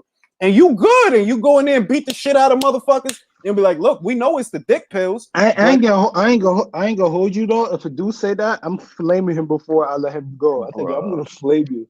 I'm flaming him. Like, yo, your dick don't work. Damn. How you feel about that, bro? Damn, when you shit lit. Damn, you shit lit, dude. Your wife showed you how you feel about that, bro. You ever left your ramen noodles in the water too long? and the shit come. Yeah. You know what I'm saying? But Jaron Hey, Miller, you he knew- said that, didn't he? Jaron Miller, he said that the reason why he got busted is because he had a low libido. He couldn't perform with his missus and had to take this stuff so he can perform. But That's the dumbass didn't put it on the fucking form. but look. But when it comes to Jarrell shit, look, his story changed so much that it's like when the shit first happened, he had the natural token reaction to the shit. Me, pads, no. Then little by little, more pads kept coming. They're like, bro, you got EPO in your system. It's only one way to get that in your system. And motherfucker was just like, all right. I remember the motherfucker was just like, yeah. And then the story changed after that. Oh, now you went to the check cashing spot on Nostrand Ave and you bought the dick pills, and that's where it came. Come on, B. He got the Come royal on, honey. B. He got the royal honey, bro. He got the Word. royal honey, bro. like, bro, I went to the check cashing spot. Bro, like, motherfuckers don't even print checks He no took a more. What you doing Samurai at the X. check cashing spot? Motherfuckers don't even print checks no more. What you doing at the check cashing spot getting dick pills? Direct deposit. Really? Come on, B. Like, come on, B. Like, nobody believe that shit. Like, bro, just call it what it is. You probably would have been more respectable if you said, like, look, I took the shit. And I think it's because don't nobody really want to be the Jose Canseco with the shit and just blow the lid off the shit. Like, you know what? He on Peds. He on Peds. He on Peds. Motherfucking Kenny Bayless is on Peds. Why you think his ass so big? He on Peds. Hey, yo, stop. Real Well, is shit, that what B. Shannon Briggs said? Pass it on Shannon his Briggs back. said that Wilder is the dirtiest fucker in sport because he gets therapeutic use because he's always having surgery. So he's having some kind of injections, whatever it is, to help the recovery process of his broken hands and elbows, whatever. Remember He called Wilder's... Wilder the dirtiest motherfucker in sport, in boxing. Listen, Wilder has had well over 7 surgeries to the same arm. He said that he had 7 surgeries to the same arm after the Areola fight when he suffered that torn muscle and it rolled up. Yeah. Since then, I think he had 2 more surgeries. So really, he had like 9 surgeries. And you know what's good for healing muscles and shit like that? Steroids. Adamantium. He takes his adamantium pills. But that motherfucker, look. Wilder don't have a heavyweight frame. He don't. Not for today's division because he don't got the padding. So when he hit a motherfucker, even though he hit mad hard, he hit a motherfucker. It don't land right. And he get a break every time. When he hit him off, he get a break. Because it's like, yo, you probably hit harder than your body could brace yourself for. Because you wild skinny. You like 224. You fighting motherfuckers that got 30, 40, 50 pounds on you. And you wild skinny. Like, really? You should be at Bridgerweight with Alan Babic. Julius, imagine him at cruiserweight. That would be a fucking murder scene. Imagine him at cruiserweight. I'm gonna tell you, you know why I'm gonna tell you? This is what I'm gonna tell you, right? At cruiserweight, he might get knocked the fuck out because them dudes at cruiser, the average height at cruiser, right, is about 6'1", 6'2", like Yuri Kalenga, Maris Breedis, Dududola. These is not big guys that's our level to Wilder. So he fighting them little guys, he gonna have to punch down to hit them. And he'll be open and he'll be open for overhand right. He'll be you gonna be more open to it more often because all these cats is smaller than you. They not our level. If you notice, he be all right with guys that's our level to him, like a little bit. You know, like Luis Ortiz ain't as tall as Wilder. He not as tall, but he around there and he punched the shit out of Luis Ortiz. He punched the shit out of fucking Gerald Washington. But you put some little scrappy, like remember the Spilker fight? He was falling over his feet in the Spilker fight, tripping himself up, trying to catch him. Whatever happened to Marcellus Wilder? What happened to Marcellus Wilder? He's got a no contest on his resume, a 6-month ban or a 3-month ban, but apparently he didn't take any PEDs. Get the fuck. Nah, I mean, they swept that shit under the rug is what I remember. I remember that I seen the shit when it went down. And then after a couple of weeks, I just tried to revise it to look it up again. And all the dialogue was not there no more. Only one low ass article from an obscure website. It's like, it's a lot of shit. Like, look, I'm going to give you an example. And I'm going to do this because I don't like this motherfucker anyway. Jake Donovan wrote an article about a fighter named Raja Amajay, right? Raja Amajay was saying that Amanda Serrano stole her belt, that she was allowed a grace period because she was injured. And Amanda basically came in, the WBO did her a favor, and they let her fight for Raja's belt without actually fighting Raja, who was injured. Why Jake Donovan deleted the article? Literally, if you go to Google right now, you won't find it. The only thing that remains of that article is the video that I did on it. And that's the only place you can see it because he deleted it. So when I think about that, they're like, damn, so a pundit could go back and delete a story that they did. Like, that's probably what they did with Marcellus shit. Because you can't find nothing about that pet shit on him. Go Google it. You won't find nothing but videos that motherfuckers did about it. But you won't find the source material. You won't find it. But Just like, go ahead. Yeah, you see, now that I'm thinking about it, right? I honestly do think that a lot of fighters are on peds, and a lot of fighters know about it, but they don't want to blow up each other's spots. Of Because course not. I remember when Mayweather refused to fight Manny unless he took the test, right? Now, the way Floyd was adamant about him taking the test, and then Manny saying that he's scared of needles by having tattoos, it's like it doesn't add up. So like, I'm not saying he was on it or he is on, but that does raise an eyebrow, right? And like Paulie saying it, a lot of fighters saying that this got a lot of fighters are on steroids, but they never call out who's on steroids. They only let the VADA testing. So it just goes to show you that this sport is more dirty than we think. Now, boxing is a very small industry. Floyd knew, because let's look at it. You remember the 24/7 episode when the VADA guy came? No, the USADA guy came, and this is the thing I'm talking about. Floyd took 9 hours to take a piss. Floyd was out here on his shit. I can't take a piss. No, damn well, within those 9 hours, if he would have taken a piss, he would have popped dirty. But Chris, I remember that. Chris, you see why I don't get into it? Because this is why I don't get into it, right? A lot of times when people bring it up, they trying to attack somebody. That's not what I'm doing. I'm saying, look, you got reason to be suspicious of Floyd. Yes, you do. Yes, you do. You got reason to be suspicious of Manny. Yes, you do. Neither one of them has tested positive for a performance-enhancing drug, but you still have reason to be suspicious. You do of both of them.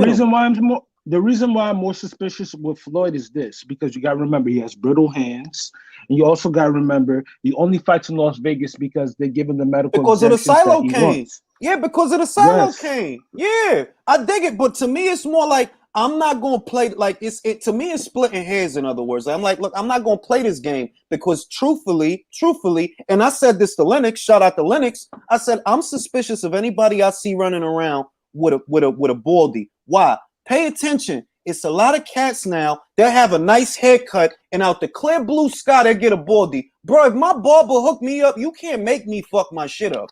So it gotta be a reason. I see all these cats. I'm telling you, you're gonna start to see it. You gonna notice it. It's cats running around. You gonna go in the ring with the fresh fade and taper, even though you have performance enhancing drugs. You scumbag, you. Bro, hair follicle test. Bro. I know a hair follicle test. Yeah, I know about all that. That's why I'm like, yo, why Usyk had a nice hair situation? Why he get a baldy? Like, why you get a baldy, bro? You look crazy. You look like Hannibal Lecter now. Why you got a baldy? Yeah, he dead ass do.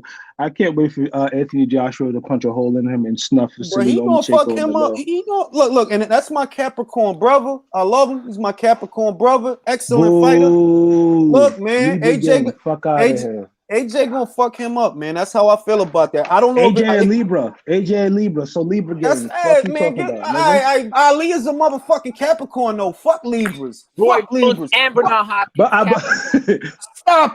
Stop it. But you got we gonna do this. We gonna do this.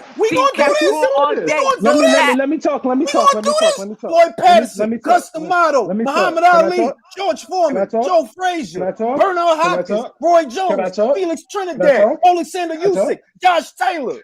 What is you talking about? Let me talk. Number one, my cousin a Capricorn, so I love you. But let me talk. First of all, Ali called Joe Frazier a fucking gorilla, and he called him a house nigga. So he's a piece of shit for that. That's one. Joe Frazier not a piece of shit because he knocked him on his ass though, didn't he? The first fight, knocked him on his ass. Big left hook. Ali's a piece of shit for saying that. I'm just telling you. Because The I'm biggest just Capricorn telling is you. Muhammad Ali. No, let me finish. Now Stop back it. to what The I'm big, saying. no. And Ali Chris, turned his back on no, Malcolm you X. wrong. And Ali turned his back on Malcolm X. You wrong. Ali turned his back on Malcolm You wrong. X. The He biggest folded. He Capricorn, folded for the NOI. Yeah, he did. Capricorn, stop it. The biggest Capricorn is Jesus motherfucking Christ, and he was born on the 25th of December. Capricorn season start on the 22nd. That's the biggest Capricorn. Fuck is y'all talking about? Yup. Fuck is y'all talking about? Ali folded on Malcolm X. He folded to the NOI, so I don't want to hear that. Fuck out of here. All I'm saying, he turned his back on him. Bro, how did we Shout to the Capricorn. How did we Fuck get out on of here. this shit? How did we get on this shit? Like, how do we get on Because you this love shit? talking this Capricorn energy. I'm I'm just telling you we lit. I'm just telling you we lit. That's all I said. We lit. That's all And I'm Anthony saying. Joshua was gonna punch a hole in that nigga's face. October 15th, 1989. You heard? Fuck out of here. Look, B. He low key. Shout out to my Libra boxers too. Look, Terrence I really Crawford, think. Tommy Hearns, I really think. Evander Holyfield. I with this Libra He just shit. Google searched that. He just Google searched that. I with this Libra shit. Like, man, y'all balanced. I dig it. Y'all balanced. That's the Libra shit. Not for real. We got that balance. I ain't gonna lie to you. Listen, man. Y'all know Y'all know I'm a big Crawford fan. Like, you don't got to do this. You know I'm a Crawford we really don't fan. claim Deontay. We don't claim Deontay Wilder. He's a Libra, but we don't claim him. Nah, Well, he's part Scorpio. Y'all can have him. Yeah, Scorpios. No. Scorpios is good. Wait, Scorpios is good money though. Scorpios is good money. Wyclef Jean's a Libra too. October 17th. If I was president,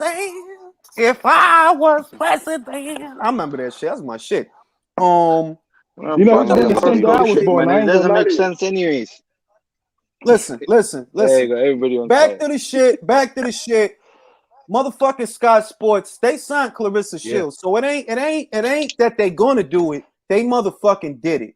So now what I'm wondering is Clarissa gonna move to the UK, and how will the UK receive her? To that we go to our UK correspondent, Sport Icons. Is this a good move for Sky Sports? If she comes through her MMA fight, yeah, why not? And that's got to really, really piss off Eddie Hearn, because he wants that Clarissa Shields Savannah Marshall fight. He wants that fight. He's been talking about that being a pay-per-view fight a year ago. Now Sky Sports have had that. So yes, it is. I think Clarissa, she'll stay in America. I would imagine that she'll probably be on ESPN, because obviously ESPN, Sky Sports, or Top Rank, I should call it, have that collaboration now. And Bob Arum will be putting on about 4 or 5 shows in the UK a year. For how long, who knows? He's an old motherfucker now. But that's the thing. But they've signed a whole bunch of women. Savannah Marshall is there, of course. They've got Georgia O'Connor. I'll send you her resume as an amateur. You'll absolutely love her, Jules. They got Ebony Jones that used to beat the shit out of Shannon Court. And I knew like, most people not going to understand that. They're like, oh, they got Ebony Jones. It's my understanding that Ebony Jones used to beat the shit out of Shannon Court. Now I'm like, y'all some spiteful ass. Y'all some spiteful ass motherfuckers. Wow. And Caroline Dubois. And Carolyn Dubois. On the rival promotion to her brother Daniel, who's on BT. Spiteful. Adam Smith is that's why I know. Look, motherfuckers ain't gonna say it, but I can say it because I'm here. It's a war, bro. It's a war going on outside. No man is safe from. Don't matter if I forgot the rest. I'm old. Anyway, this is a subject that I'm probably going to stay away from on my channel for very good reason. No fighters here are on anything to do with MTK. If we were, are no longer. I mean, Savannah, look, I don't know if the situation has changed. If you 3 feet or 8'1", you get 8 from that's fake one. Yeah. Come on, B. We from New York. We don't do that, nigga. Damn, I'm old. Like, why can't be old? Like, I gotta remember everything. I gotta remember who Ebony Jones fought. I gotta remember what April Hunter doing. I gotta remember fucking song lyrics. I'm still trying to remember the lyrics to motherfucking Go West. I'm old. I'm born in 1996. My hip hop is trash, bro. So that's all I have. Do you hear these niggas, bro? Come on, stop. But my problem, 1996. Nah, but it was not. Be real. It was 2000. good songs. It was good songs. I'm gonna say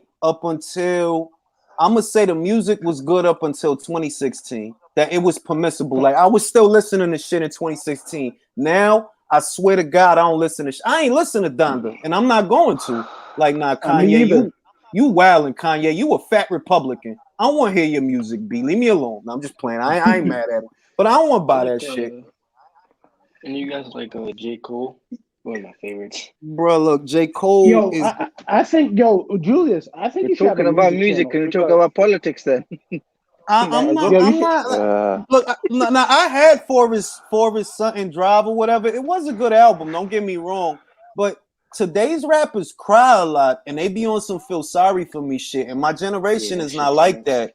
Like I'm This being generation dead was selling ass. drugs. They were drug It ain't that. selling It's niggas just that you they coming. vastly paid with. What the Cocaine. fuck you talking Nah, about? but you talking from a position of power. If you listen to the music, just don't listen to me. Listen to the music. The music in one era is talking from a position of power on boots on the ground. The next But you generation. have to understand. But you have to understand from that generation. Why J. Cole telling Hold me that on, he hold dropped on. out of why J. Cole telling me he dropped out of college? I don't care about that shit. The fuck you think? I feel don't you. want to hear that shit. I feel you. I I feel don't you. want I to do hear feel that you. shit. Like, oh, you dropped out of Niggas college? is Now wait, why you ain't go back then? And you want me to feel sorry for you? Fuck out of My here! Get bitch the fuck cheated out of on me. here! I Want think to he hear that did. but sad like I was rapping ass saying, shit? like I was saying about 90s rap and early 2000s rap. There was a balance. Like, yo, these niggas will talk about, I'm flossing and everything, but if you listen to their albums, they will give you a song like, damn, I'm really remorseful for what the fuck I've done though. So like a It's lot of them niggas were miserable though. Doing what they had They to was no. You 100% right. Misery. You right. I'm just saying that when I want to listen to some shit, right? Like if I want to listen to some Ghostface, if I want to listen to some Method or some Red and Meth or something like that, I which is a cannot better go album, right. Iron Man or Supreme Clientele. Iron Man. I Supreme Iron cannot Man Clientele. for me, go yeah. Iron Man. I cannot go to the next generation and see that equivalent because all these motherfuckers keep talking about is like the generation after mine. They want you to feel sorry for them. The generation after that generation, they a bunch of junkies and drug addicts. That's where the music went from the pusher to the motherfucker that's just starting to use User. drugs to the user. Mm-hmm. That's where it's at. These is drug users. I don't need to listen to I don't need to listen to a junkie on a mic, and that's all they are to me is a bunch of junkies on the mic. Like, bro, I don't want to listen to that shit. It's crackheads Well, on my old why block. was people Yeah, listening Crackheads to on my old? old block that could sing better than these motherfuckers. It's crackheads on my old block that got I don't want to motherfucking listen to the rapper. I don't want to listen to the rapper that's on lean. I want to listen to the rapper who sold them that lean. Like, for real. exactly.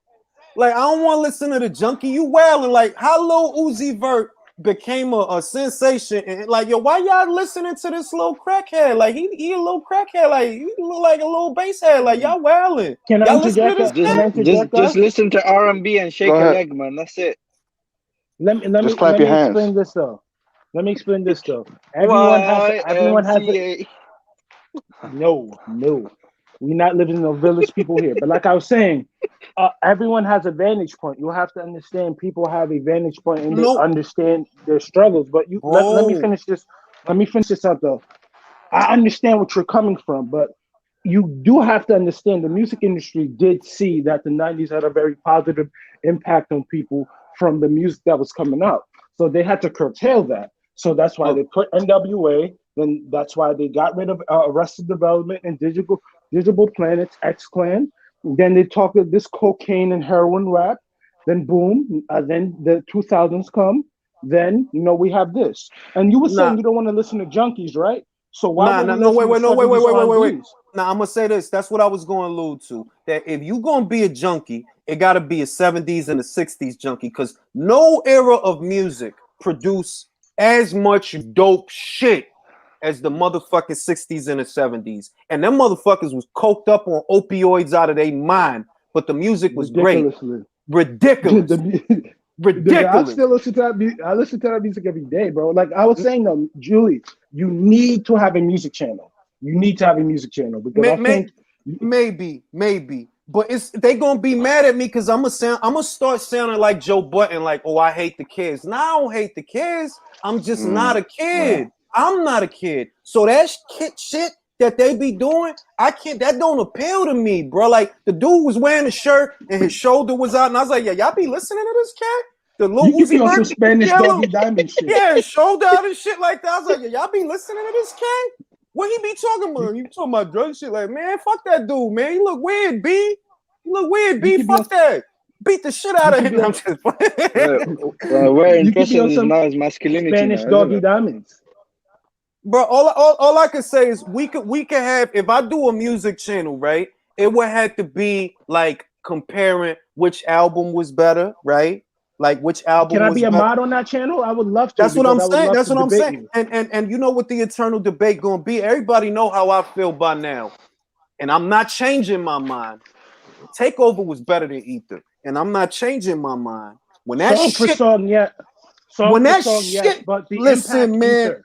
When that shit came on and you realized that Jay was going at Nas, it was like watching a fucking sky open up. Like, what is happening here? Why he talking to him like that? That was my reaction to the shit. Julie, yo, I ain't gonna hold you. Every time I hear Takeover, I get chills. I said, like, God damn, Nas survived that shit.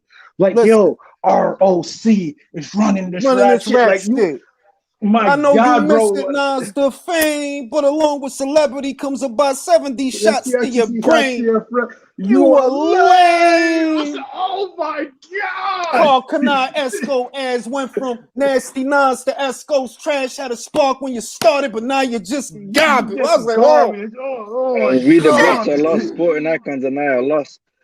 All right, this is just we got to get back to the boxing. This is a boxing channel. We got to get back to the boxing. So look, we know that Josh I rock Taylor. holes, I rock. You rock fellas. I put your team in the Glock shop, fellas. Without shot, fellas. For my Glock, fellas. Is he Dame Diddy? Is he Dame Diddy, Dame Daddy, or Dame Dummy? Oh, I get it. You Biggie and he's Puffy. All right. Yo.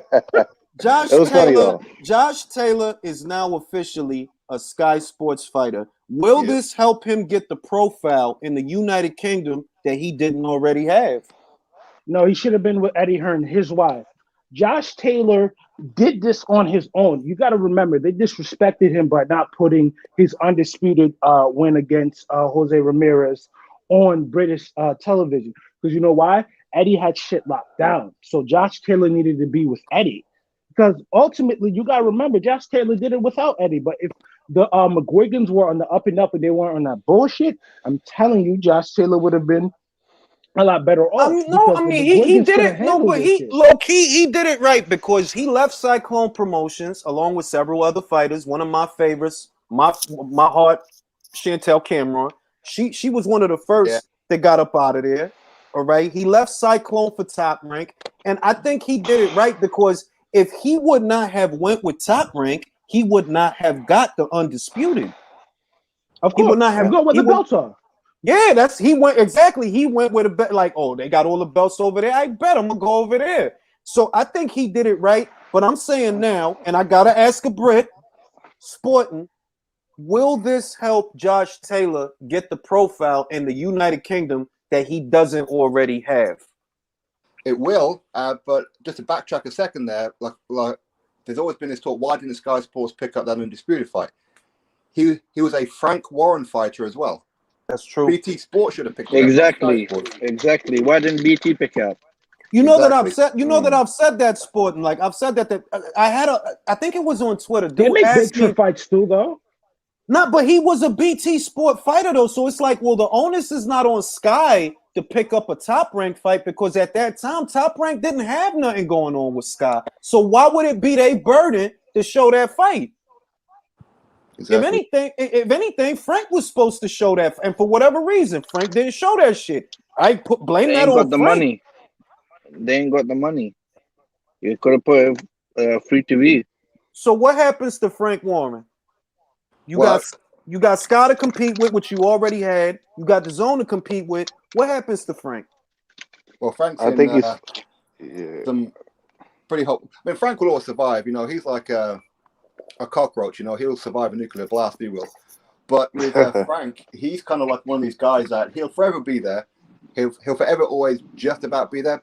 At one time, he was the man in British boxing. He was. He had no rivals. Barry Hearn left. Everybody left. He was a man. And he got complacent. He went, okay, I'm the only show in town. I'll put on shit. Now people have enough of him. Well, like Frank is Frank is gonna become. See, if you lived in New York, right, and you lift the towels under the if you lift the towels, right, you gonna see like that one cockroach that's an albino. That's Frank. He gonna survive. He gonna be there, but he gonna be under the towel because it's like, bro, you can't compete with Sky. You can't. It's a bigger channel than that. It's a way bigger channel. The most you can hope to do is that somebody buy you. That somebody buy Queensbury and you come along with it. Well, I mean, one thing to look at as well is that right after Dan Dubois' fight against that guy, whatever his name was, that Italian-American guy. The Comuni or some shit. Yeah. Well, now apparently he's going to be looking out to get Trevor Bryan for the WBA regular belt. Don King fighter. You know the history between Don King and Frank Warren ain't good. Exactly. These guys have been suing the shit out of each other for years. Yeah, who the fuck is who's shoveling snow? I have no idea. I have no idea. Not let me. me mute. I'm sat still. Let me mute the mic. All right. Somebody's hungry. Yeah, so it seems to me that Frank don't got the stable to compete with these guys. Like, this is just the beginning for Sky. That's the other shit that I give him, that even though motherfuckers is looking at Huey Fury versus Christian Hammer, like, remember, it's only the beginning. Sky got money. That's the shit. Sky got money, and they not spending it on Matchroom no more. So believe me, they got plenty of money to play. And what I see is, low key, Sky might give Eddie a run for his money. Now, it don't look that way now, but remember, Sky is casual friendly. If you in the UK, you gonna see Sky before you see the Zone. You got to remember Okay, the way I see it, some of these fighters, I know some of these fighters who have signed with Sky Sports, like Steve Robinson, George O'Connor, April Hunter. I pretty much know their purses, and it's a whole lot more than what the Zone were paying. Really? So they It's a get whole him. lot more. Wow. I mean, look, it's That's what I was saying. Like I was saying, Sky Sports are going to play the long game. They're going to play the long game. Just like I said, they're going to start them from small, just the way they did with AJ, and they're going to build them up because AJ is going to go soon in 5 years. Imagine this. Imagine that a Sky, which I'm hearing that they're talking to, which is a couple of lads who live quite close to me, the McCormack twins. One of them, Pat McCormack, got the gold. He's a huge name. If Sky secure that one, that's huge moves. Huge moves. Where do you think that Lauren Price and the Olympians are gonna? Because we don't know where they're gonna go.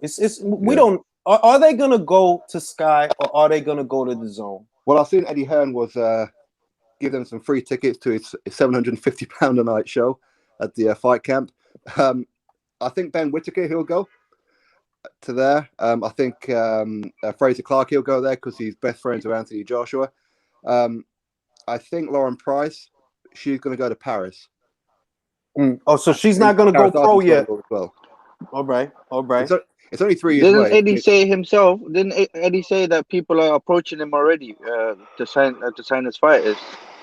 Yeah. But you see, Eddie will say that because he wants to make it look like he's the one in town. He's the one you got to go to. And for a long time it was. I mean, I've interviewed many prospects who are turning pro from amateur to pro, and I always ask them, where do you want to go? Well, I want to go to Sky Sports, Eddie Hearn. Eddie Hearn and Sky Sports no longer together. What are they saying now? They're saying, I want to go with Eddie Hearn to join a massive stable where I can get lost in the shuffle, or go with Sky Sports, who are throwing money at me and they can invest the time in me. Yeah, because that's who's this guy, man? This guy, Jim Jeffries, that he has a YouTube channel. He won the bronze. Tony.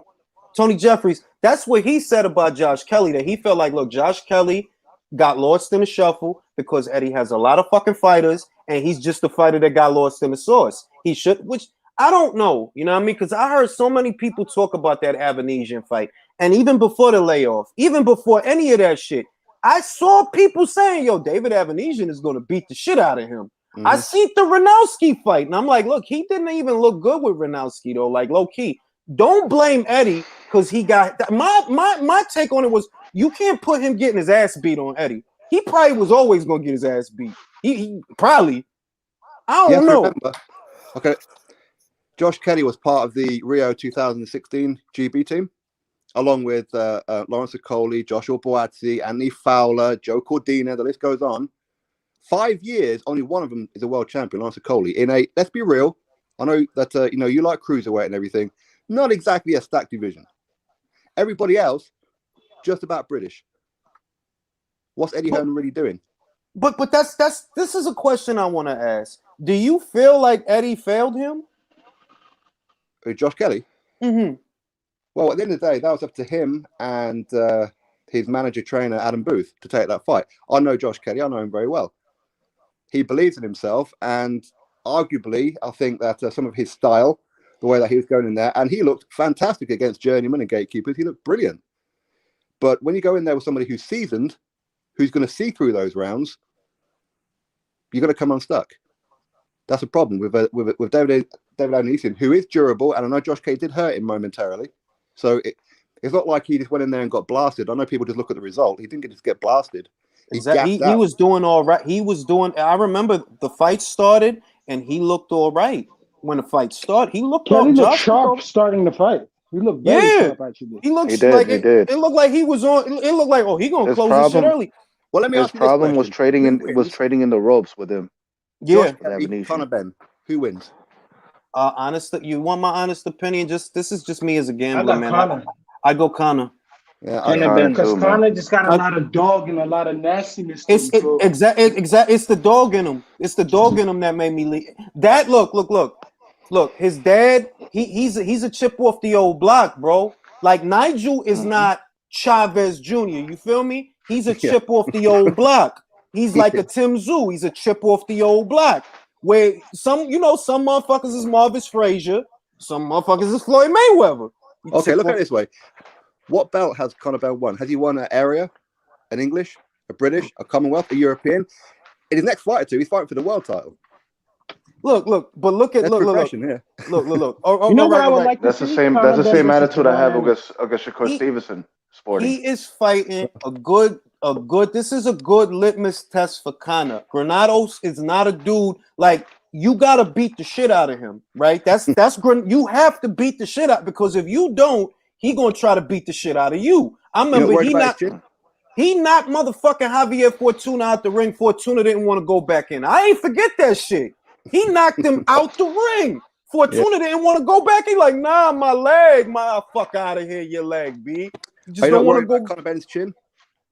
Well, I mean, he's not been tested yet. He's not been tested yet. No. He's been tested. He's been Cedric Payne-out. He's been tested. Cedric Payne-out is always going to be one of those type of journeymen that, like, yo, if you're not careful, he's going to make you look bad, and you're going to be in the same level he is.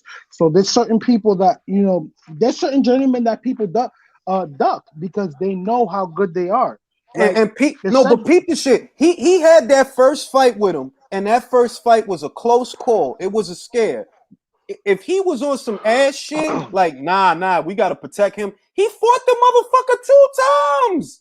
Yeah. Conor's the real, like, yo. I'm gonna just say he looking like low key. He looking like he might be the real thing. That's all I'm saying. Like, yo, he didn't have to fight that dude 2 times. He don't have to be fighting no Adrian Granados. Like, he don't gotta fight that dude. But yo, he about to go in there, and look, Adrian Granados, for where Conor is right now, that's a motherfucking fight. That's Adrian Broner. Isn't Nigel Ben a Capricorn? LOL. I think Nigel Ben's a Capricorn. Come on with this shit. You gonna come at me just because I got a little bit of pride in my zodiac? You gonna come at me? That's what we gonna do? No, I'm not, because it was January 22nd.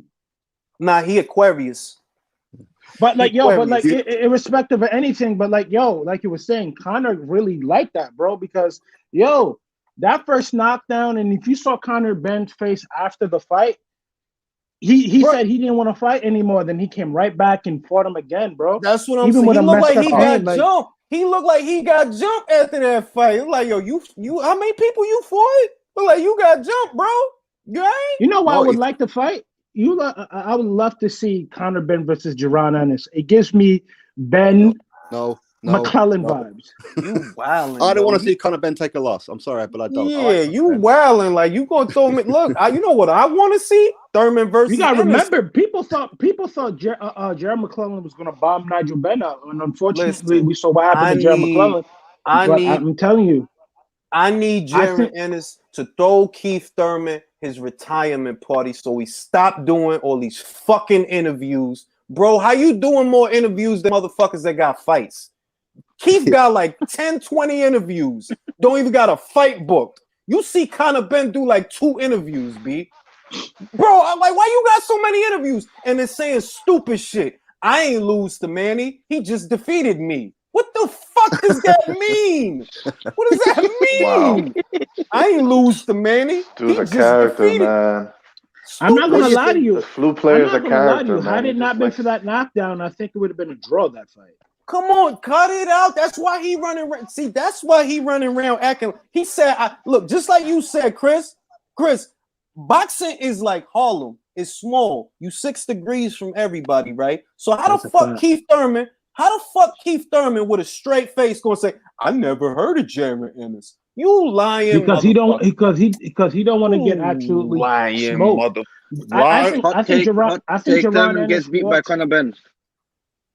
No, fucking No. fucking and the shit is, look, he taking up space because the role of a Keith Thurman, even though he only got 1 loss, right? The way his career is going, yo, you know what role you supposed to assume right now? You supposed to be the cat that the Conor Benns of the world fight. You supposed to be the cat that the Jaron Ennis's of the world fight. You supposed to be that guy. tell that to Manny Pacquiao. Manny Pacquiao is Manny in been that role, that isn't he? guy, bro. Manny been that guy. Manny Manny is already 43, about to be accomplished a lot, bro. 43. You Why lost even big 1 up his fight. name? You lost 1 motherfucking fight to an old ass man, and you ain't been back. You know that these young guys that's coming through, they supposed to be fighting you. That's how that go, and you don't want to do that. That's why when they ask you about Jaron, I never heard of him. Who that? Like, you lying motherfucker. You a fucking liar. You never heard of him. He don't Come want to be on, a B. stepping stone. That's what it is. He don't want to be a stepping stone, and You see, Danny that's what it's Garcia looking left. like. Danny Garcia left the Yeah, division. He left the yeah. division. Like, none of y'all But cats. Y'all he's still gonna get clapped at 154. That's the problem. Like there's a that's lot what of no Danny's but, gonna get PBC hurt at cats over there. 54, man. I'm scared. bro. I'm Who scared for dude. you think Danny really gonna fight Jermel? That kid not stupid, bro. He not gonna fight Jermel Charlo. Like, he not gonna fight no motherfucking Brian Castano. And he gonna go up there and he gonna fight guys from 140 and 147. Watch. He just gonna bring him You up know to what? 54. You know what? Since Tim Tszyu is gonna be a mandatory for Brian's belt, right? I Oh, figured that, if beforehand, if they try to delay that shit, try to make fucking Tim Tszyu versus Danny Garcia. Let's see what Bro, happens. Tim Tszyu will beat the shit out that dude.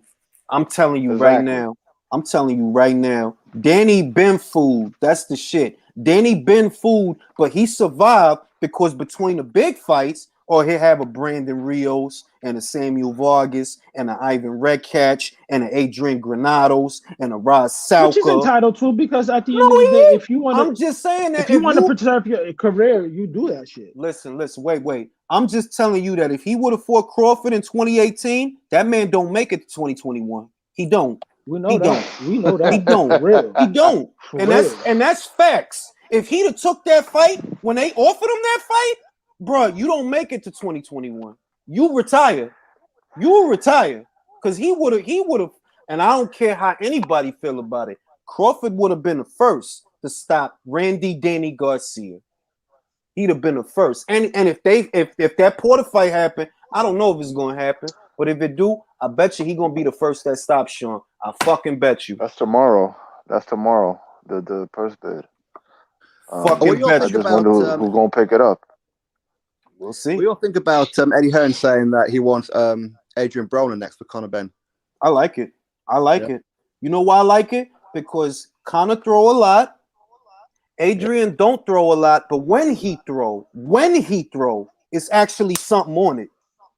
Yeah. So it's a good clash of styles. Like, look, Adrian is not just gonna be there for you to hit him. You gotta understand that. Even if he don't throw or he lose a round or he losing on the cards, he not gonna make it easy for you to hit him. That's what you need. Because right now, what you've been fighting is guys that really not that elusive, which is okay. It's permissible. But them guys don't really know how to offset all them punches. Sebastian Formella, fucking Adrian Granados. Nah, Broner got defense. He just don't got a work rate. That's what you need right now to go to that next level. Like, all right, now fight somebody that ain't just gonna stand in front of you and take all them shots. If Broner's smart, which I don't know if he is, if he's smart, yo, take that money, bro. So you get off Instagram and stop crying broke, because that shit is retarded. You stay crying Heyman will broke. not let him fight though. He doesn't like Eddie Hearn. I seem to recall one of his stories where he wanted 20 million from Eddie. So try your luck. Yo, listen. Do you Go think ahead, that? Sporting. Go ahead, Sporting. Okay, my next one was: do you think that with Sky Sports signing the likes of Savannah, Clarissa, Georgia O'Connor, April Hunter, like and so forth, do you think that maybe they should try and get Lou DiBella on board, because he holds a lot of women, and that would really mess up Eddie Hearn? Yes, I'll go a step further. Main Events doesn't have a broadcast partner. Lou DiBella doesn't have a broadcast partner. There's a lot of small promotional outfits like the Empire Stable of Fighters. They don't have a broadcast partner. If you really want to punch Eddie Hearn in his balls, get those fighters, because you got fighters that fight at those weights. April Hunter is a welterweight. You know what I mean? You got girls scattered from middleweight all the way down to welterweight. Get them motherfuckers on board and give them slots. You ain't got to build a village around them. You feel me? But get, all right, we're going to have Mary McGee fight on this undercard, this Chris Eubank undercard, for example, just some shit like that. Because look, and I'm going to keep it a buck. I know motherfuckers ain't going to like this, but look, I'd rather watch Mary McGee or Christina Leonardo before Huey Fury any old goddamn day of the week. Any day of the week. Because at least with them, I know somebody going to get knocked out or something. Huey, that motherfucking Poulet fight, it lives in my brain. It lives in there. And that Parker fight, like, nah, man. Those was two of the worst fights I ever seen. That and the Rigo fight. Well, he did good against Marion Swack. That was a good fight. He did good against Sam Sexton. He did good in that fight too. Like, I could do well against Sam Sexton. I'm pretty sure if I fought Sam Sexton, I'd also be British champion. Look, I was rooting for him in the Marius Vach fight, by the way. I liked how he looked in the fight. So I saw that fight live here on the channel. So it's all good. I'm just saying that those is fighters that if Adam Smith and the people at Sky are really all in to promote the sport of women's boxing, you need fighters that are a good advertisement. Those is good advertisements. Why? Because they go in there on a regular and be trying to take people head off. That's on a regular they do that. So put them on TV. Random question, Julius. Go ahead. What do you think is going to be Alexander Povetkin's legacy in the heavyweight division? Random question. Because I know he retired. I dig it. He gonna be thought of as the Ray Mercer of this generation, because that's like Ray Mercer is a cat that I think of fondly because I associate him with a lot of great fights, and I know a lot of violent knockouts too. Though a lot of violent knockouts. No, real shit. Now think about that. Remember what Mercer did to Tommy, right? Motherfucking Povetkin did that to David Price. He did that to Mike Perez. He did that to Taco. Like, he was knocking motherfuckers out. And David Hay ran scared of him. He wanted nothing to do with him. Low key, a lot of people didn't want nothing to do with him. So to me, the way I think of Povetkin for this generation is he is this generation's Ray Mercer. Ray was an Olympian, and I believe he was a gold medalist, unless I'm mistaken. Yeah, in the heavyweight division, I think 88 or no, it was 88. Yeah, 88. He was in the same team as Roy. Year. He's in the same team as Roy and Riddick Bowe. Right? Was Povetkin. He a gold medalist. And look at his body. He been knocking motherfuckers out for years. He been knocking motherfuckers out. So for me, let me say this about Povetkin though. In Povetkin's worst day, he was better than Dillian White. Think about it.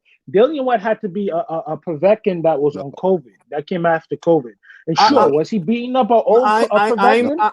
I'm not mad at that. Wait. I'm not mad at that. But what I'm going to say is what don't get said, right, is that's not a knock on Dillian. You know why? That's an excellent fucking fighter, that Povetkin. That's an excellent motherfucking fighter. if you look at his career, gold medals, gold medals, gold medals, gold medals. I'm surprised that he struggled against Marco Hook the way he did, because I think Marco Hook beat Povetkin, but that's my opinion. I'm gonna just say on the record, look at who beat him. Vlad, gold medalist. AJ, gold medalist. And a lot of people feel how you feel, that, yo, look, COVID beat Povetkin. A lot of people feel like COVID beat that motherfucker. He never had COVID. He never had it. I'm telling you, he never had it. Did you see how he looked doing his ring walk? He looked like he was fighting the cold. He always walks like that every single time. That dude. He looked bad against both Dillian White fights, but he still pulled it out. And one thing about the Vladimir Klitschko fight, he should have been unified heavyweight champ of the world. Yeah, because had it not been for Klitschko just throwing him down and doing what he was doing, he would have won that fight. And it just shows you, Alexander Povetkin's a warrior. I think he would have hurt Deontay Wilder, or Deontay Wilder would have flattened him. It would have been that too. Now listen. This goes back to the point. This goes back to the point that I made at the top of the video. In Povetkin, we are talking about a 2-time ped cheat. That's what we're talking about, right? But does that make him a bad boxer? No, he's a great boxer. He's a great boxer. And that's the same way I think about Canelo. Like, yeah, you a Clint Buter raw head, but I still think you're a great boxer, because you're not going to learn how to throw a jab right just because you put some shit in your arm. You're not going to learn how to feint and set up your right hand and all of that just because you want it. No, that ain't going to. It's not Matrix where they put the shit like, I know Kung Fu. That's not...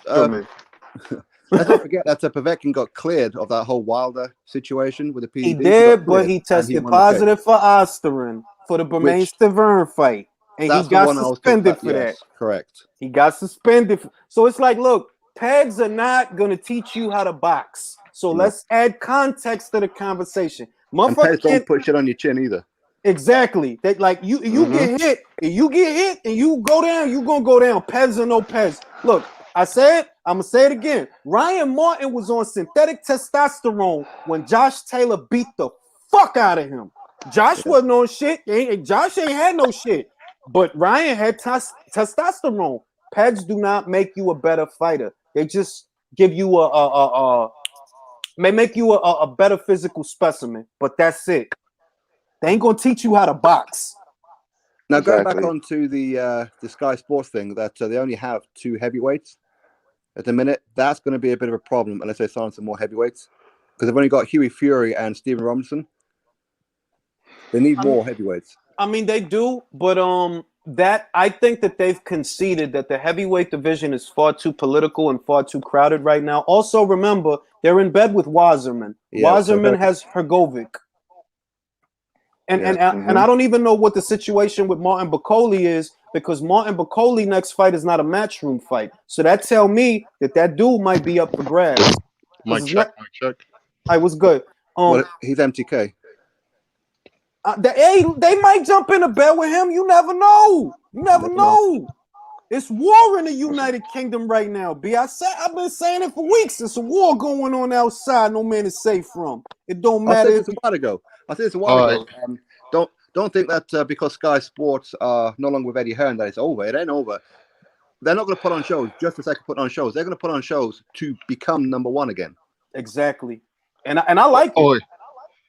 Go ahead, Lennox. Go ahead. Yeah, man had to jump on quick, and just cover a few things, just bomb and be out, I'm going to start with the entire PED thing, Now, yes, so PEDs can't make you a better fighter, but if you get 2 evenly matched fighters and one's on PEDs, that's the difference maker. So, for instance, let's use an example. I wasn't going to say any, I'm not going to use any names that's going to trigger emotions, because I want to make everything pragmatic, So if you take Josh Kelly with his gas tank issues and you give him a bit of clen and sort out his gas tank issues, you put him in that fight with Avanesian and he can perform the way he did in the first 2 rounds over 12 rounds. You think he loses?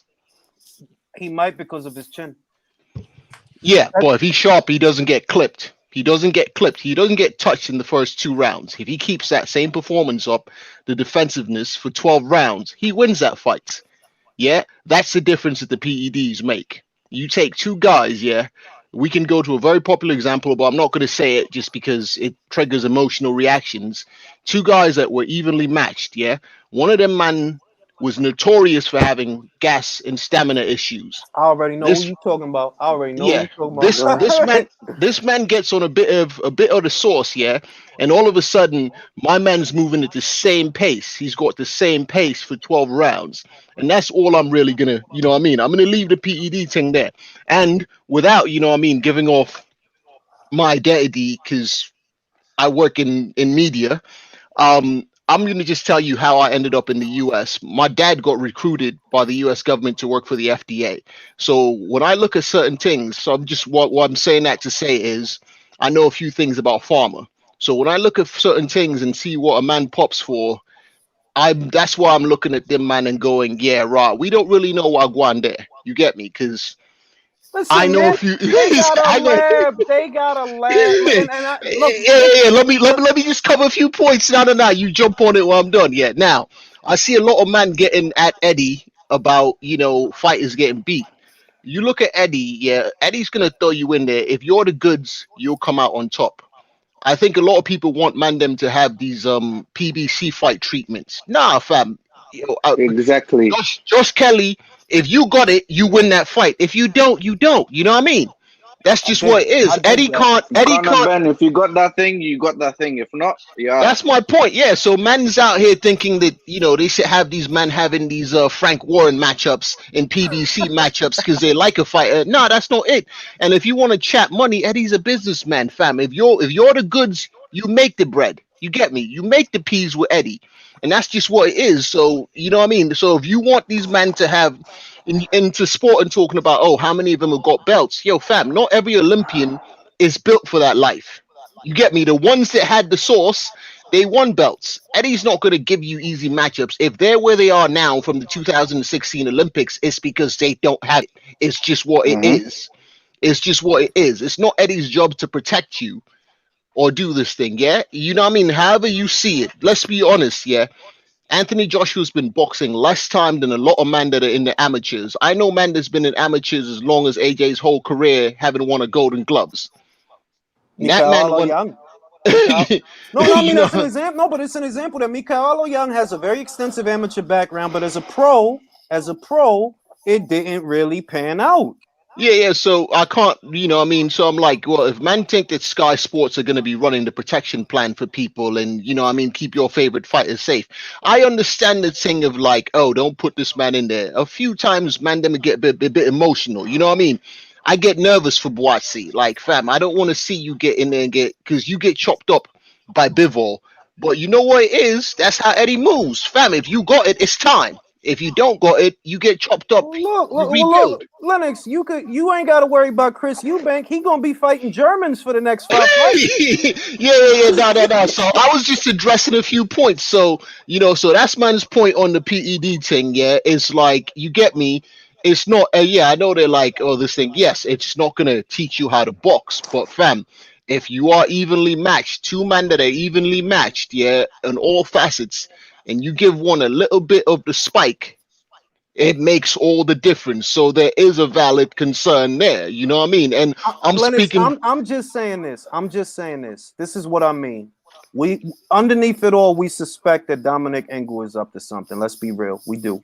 Underneath it all, we suspect that Memo Heredia is up to something. We do. Underneath it all, we suspect that snack athletes might have an edge because of Conti. We do. And underneath it all, we feel that the same things about Eddie Reynoso. So my point is, if we feel this way 90% of the time, when ain't nobody even getting popped, and then somebody get popped, why we blowing it out of proportion? When underneath it all, that's how we already feel. Like, bro, Andy over here looking like a fitness model or some shit. Like he modeling for Fashion Nova and shit.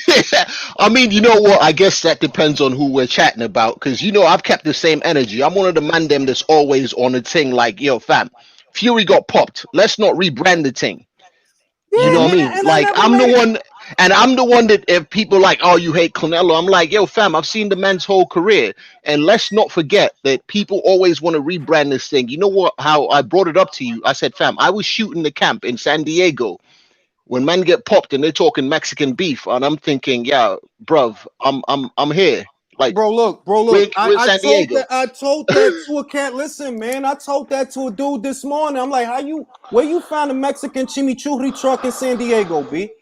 Where you found that at? Because he was in San Diego when all that shit went down. I'm not going, and that's why I say I'm not going to defend nobody. When you get popped, and that's it. Yeah, and that's this thing, and you know what I mean, and all I'm saying is let's not rebrand, let's not this thing. It is what it is. A man gets popped, you gotta live with that on your legacy. And I'm also I keep the same energy, fam. If a man's never got popped, I'm not slandering his name. I saw a lot of man them hopping on Pacquiao. I'm like, if he never failed the test, I can't say anything about it. You get me? Mm-hmm. So if it is what it is, you know me, fam. I'm as pragmatic and as consistent as possible all around this thing. So all I'm saying is, if we're gonna be this thing, I'm just not like when man pick and choose where they want to have a stance on the thing. You get me? But Because my that's what I'm addressing. That's what I'm talking about. That I'm like, look, before Oscar got popped, before all of that, before all this bullshit from yesterday, bro, I was already looking at Eddie like this. You saw what I told you about these cats that keep getting these baldies. I said that months ago. Yo, look out for anybody that got a baldy, because I don't understand that. These are some nice haircuts, right? A nice haircut, you're not just gonna fuck that up. Like, bro, I got a nice haircut. I got my shit looking right. Why would I shave my whole head? Why do I keep seeing people shaving their whole motherfucking head? Something going on. Feel me? So I'm cool. Like, where I'm at, and people might think this is unpopular. It's not that I'm cool with pads. It's that boxing underneath it all. It is cool with pads because they know what's going on. They know.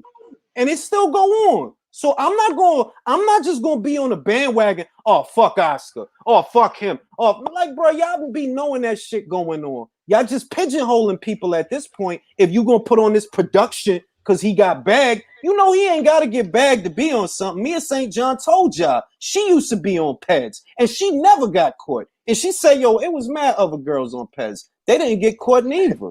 So Jay, stop. like we say in the UK, Jay, no face, no case. You get caught, you're fucked. You don't get caught, you won. Yeah. Yeah, I and ain't gonna just sit here keep the same losing. thing. And back to this. So sorry, I just wanted to bomb on a few things. The Sky Sports thing is like, you know what, man's, you know what I mean, as a Brit, you're like, I appreciate it, but I'm a bit worried, like them don't turn the thing into a US thing. Like, as long as them man can keep it British and be English gentlemen, yeah. And if we gotta have, Lennox, get ready because that's what's gonna happen. That's what's gonna you know, happen. if we're I'm telling you now. You think look. Jessica McCaskill is doing business with Eddie at least right now, right? Like that's where she been fighting. But Sky has a welterweight. They have a welterweight. Two. Jessica has all. They have two. Jessica has all the belts. At some point, it's gonna come down to yo. We want to fight for a belt. What's good? And if Eddie don't snag her and really give her a deal, that's where she gonna go. It's gonna Jay, be but that boundary doesn't mean they line. can't fight, though. But that doesn't mean they can't fight. They can still But what fight about across the street. but what about the ones that do got deals, bro? He got Ebony Jones that used to beat the shit out of Shannon Courtney. You think that Eddie is gonna let Shannon get her ass beat? I'm just asking. That's where the Ben Shalom's going to have to maneuver her into a managerial position where they cannot afford, or they can't avoid unless you vacate. But all right, now well, to that it's sport, and wait a minute, to that sport, and what I'm gonna say is this. It's gonna come down to who's willing to send their fighter across the street. Will Adam Smith be willing to send one of his fighters, or Shalom? Will he be willing to send his boxer fighters for a fight, just a fight, not a deal, just a fight across the street? That's what you got to ask yourself. And I'm looking at it and I'm saying, nah, they won't. If Shalom has the same dignity as Eddie Hearn does, or the way he's running boxing, if Shalom is the same as Eddie Hearn comes out, then I think the UK boxing scene is gonna be popping. You know what people not factoring in, yeah? There's a big money situation on the horizon that I'm kind of, you know what I mean? Let's just say man's on his way to Nice soon. But anyway, what happens to Sky when big money leaves? Well, that could be in one fight. That could be in one fight. Because you know what? Yeah, there's billions on the table for man like Femi. Listen. You're not looking at the other side of that question, though. If Scott don't got to worry about paying Big Femi, that open up Scott budget to do more shit, pick up more fighters. That's what's going on.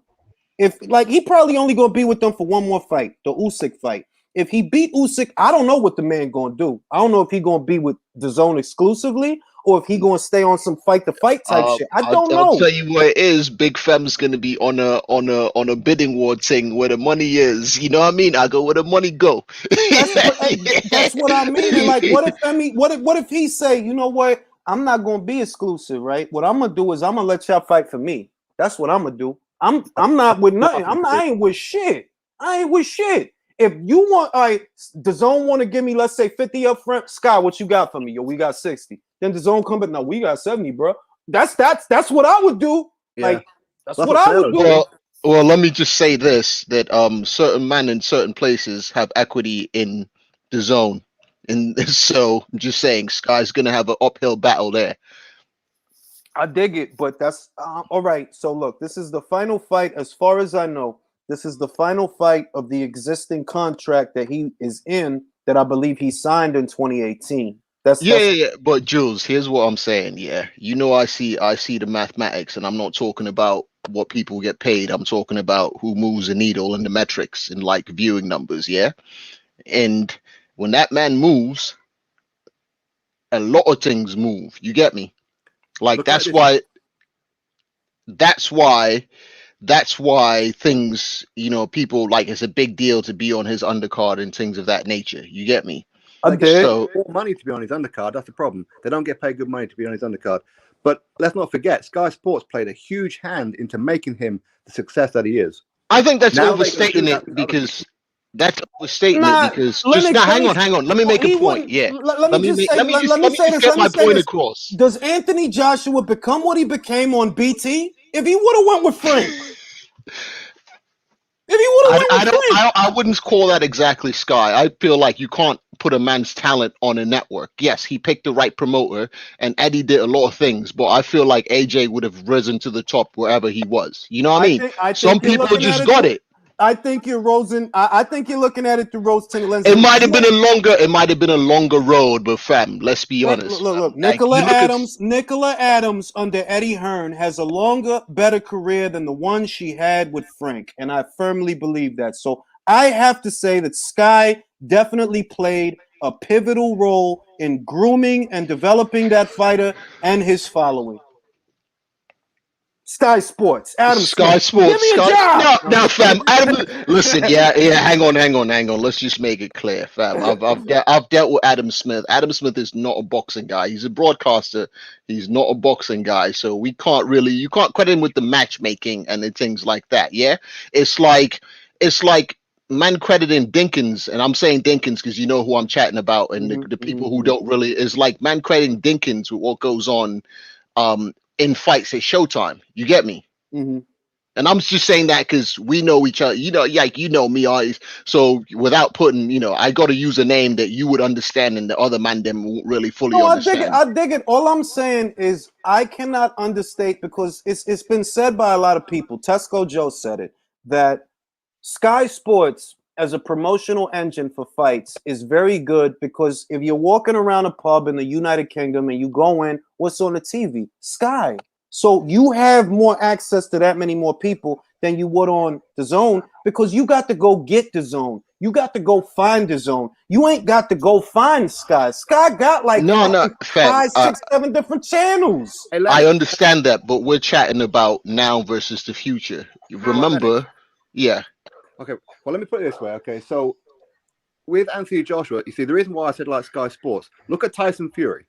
Okay, for me, I think that if Anthony Joshua had been on that's a terrible example because no, it's not. No, okay, hang on. Joshua would have done well anyway. Okay, Joshua would have been a superstar anyway, but he's a bigger superstar. He's in a league of his own because of Sky Sports playing a big role in it. Yep. Tyson Fury's mouth, and we all know about this. Tyson Fury's mouth.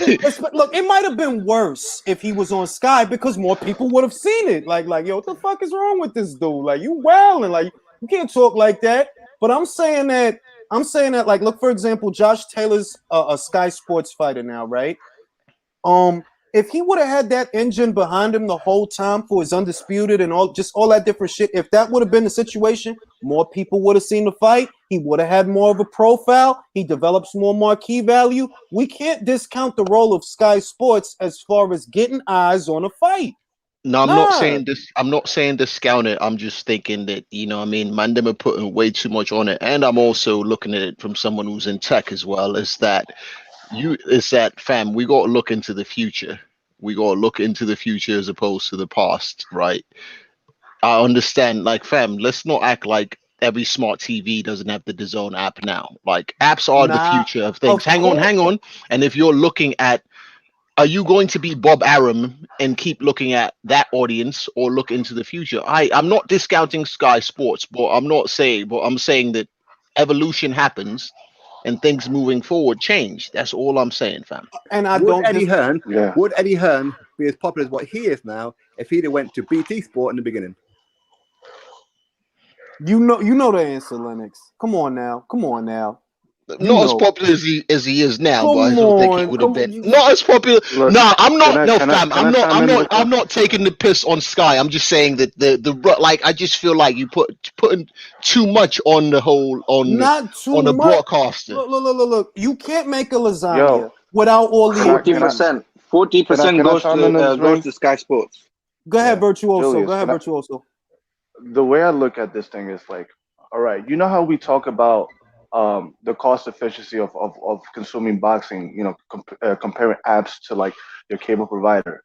That has to apply to the UK, you know, consumer. Now, I believe in the idea that content is king.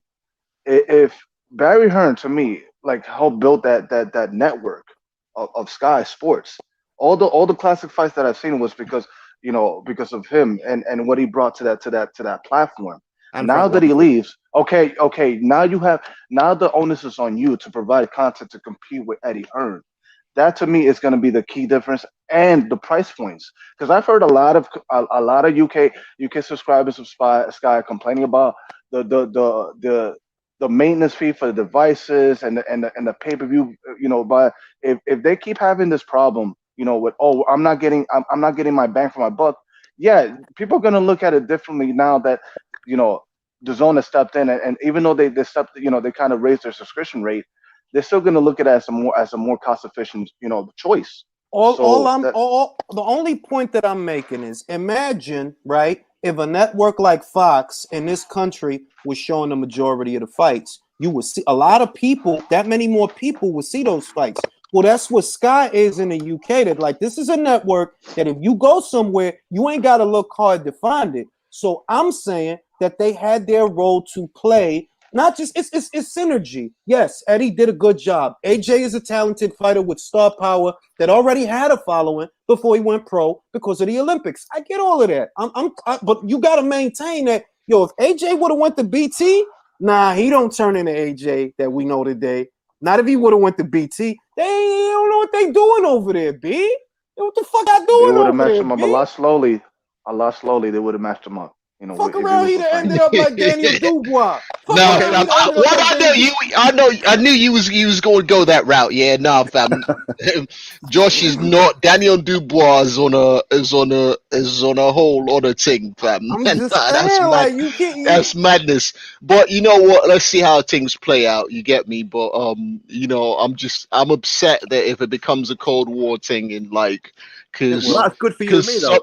In the UK, that's good for you and me. That means that both of these networks are going to up their game to try and outdo each other. Yeah.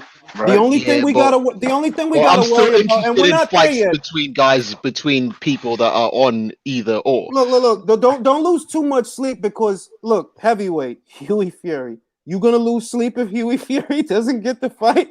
Certain fighters, you gonna lose sleep if Chris Eubank Jr. end up fighting Farfendugans and Doozendoggans and Hagenhagens. Like, bro, it's alright for now.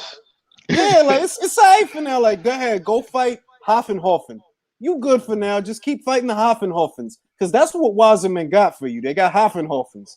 I'm not worried about Chris being frozen out of fights. I'm not really worried about Huey being frozen out of fights. I know it's the beginning. I'm more worried about the girls, to be honest, because that's the only place they can collide. That's the only place where there's gonna be problems. You got Ebony Jones, and I fucking know why you didn't sign her by accident. You fucking knew, like, oh, you got Shannon Courtney, that's cool. We got Ebony Jones. You didn't do Well, that. you know what is Adam Smith has been acting like a bit of a jilted lover. So I'm just gonna say, yeah, fam, this might turn into a PBC versus every. He's been acting a bit of a jilted lover. What do you And expect after all these years? Yeah, Come on, man. He had a good, sexy relationship with him, man. They had a very good time. Of course, he's gonna miss that pussy, man. Oh, sorry. Right. Frank Warren, he allowed Josh Taylor, Jack Catterall to wait for Josh Taylor. So Josh Taylor's going to do Undisputed Jack Catterall. This is what Frank Warren's been talking about for ages. Who's showing the fucking fight? Is Frank Warren showing the fight? No. Sky Sports are showing the fight because they've got the money. BT Sport does not. Yep. It's wild because Frank is really like, yo, if I'm Frank, I take the money I got, I liquidate the company, and I start selling cocaine. Frank can't do that because Company House, according to the Company House numbers, Frank's not got anything to liquidate. Yo, that's fucking wild. Be like, yo, I don't know, and I want Frank to stick around. I really do, just because it's like, come on, what's UK boxing without Frank, man? Come on now. But it's like, we yo, love taking digs out of fish eye. Can I recommend Boxing Beats and Round video on the box cartels that preceded Frank Warren, Eddie, and Barry Hearn? That's a good video to learn about what happened. I'm gonna watch that shit. But I mean, you right, Sporting. Who's the biggest star on BT? Sonny Edwards. Sonny Edwards. Joe Joyce, maybe. Yeah. I mean, Joe smiled too much. Like, to me, you want to talk about presence and potential star power. Sonny's only hang up is he's a pure boxer, and it's a lot of people that don't know how to appreciate that. But he's a pure boxer, stick and move, defensively responsible, moves laterally. That's the only hang up that he has. But aside from that, the kid got charisma. He has presence. He knows how to, stir shit up on Twitter and all of that. Like, he could be some shit. Could be some shit. My only concern about Sky Sports is that I thought I was going to be in there because I've already been promised like a press passes and to be part of like the teams and that, like a backstage and everything. My only concern is that Clarissa Shields might ruin it for me. Bro, don't interview her, man. Like, oh yeah, you know what? That's a madness. That's a madness that they signed Clarissa Shield. I'm not really sure what the plan is, because Jules, you know this, yeah, man. You know that I'm privy to certain things on two separate networks involving her, yeah? And that's just, and I've said this, we remember I was bantering you, yeah, and you got on me about this because you were always defending her. And we went back, behind the scenes, I broke down to you. I said, fam, yeah, man's been around the situation at Showtime. Yeah, man's been around the situation at The Zone. Firsthand, I said, she's bad for business. And you were like, that's when you started the whole, she could be a heel, she could be a villain. I'm like, big man, you don't understand it. Because remember, we got into this because I was like, big man, you don't fully understand it because I've been around and I don't see that. Listen.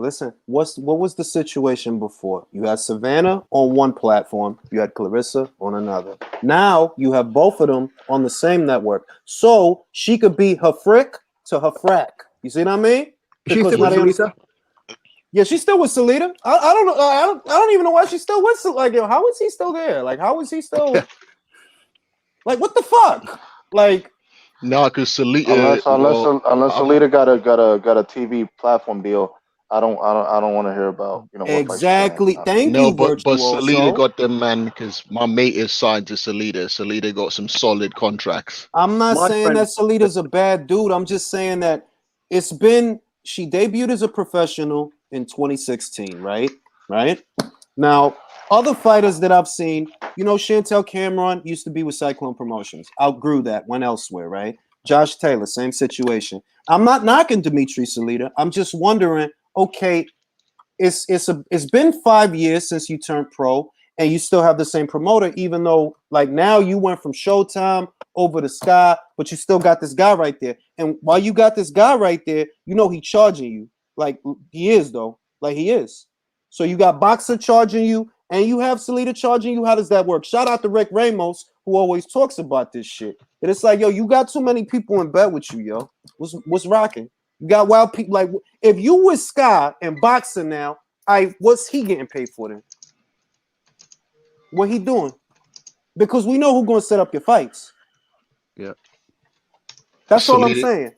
Salita gets a cut. Salita gets a management fee. Of course he does. And so does Mark Taffet. That's two people getting a fee. Hey, you know what it is, yeah. There's a lot of the Yank fighters all have so many people in their pockets. Like it's just Bro, it's I just got mad. 3 managers. I have 3 managers. Boxing Beats and Rhymes, Unrivaled, and Lennox. I have 3 men. I gotta pay all of them. 3 fucking managers, bro. Hey, Wow out here. Yoka just want to fight, Doesn't yeah. Deontay Wilder have 3? Bro, JD's, Yeah, Shelly that's it. Finkel, the Honorable Al Hyman. The fuck? Every fucking Tay American Jones. fighter has 3 word, right? Tay Jones fuck around his manager. Anyway, gentlemen, this live has run very long. It's been pleasure talking to all of y'all. See you on the next live. Likewise. Take care. Oh,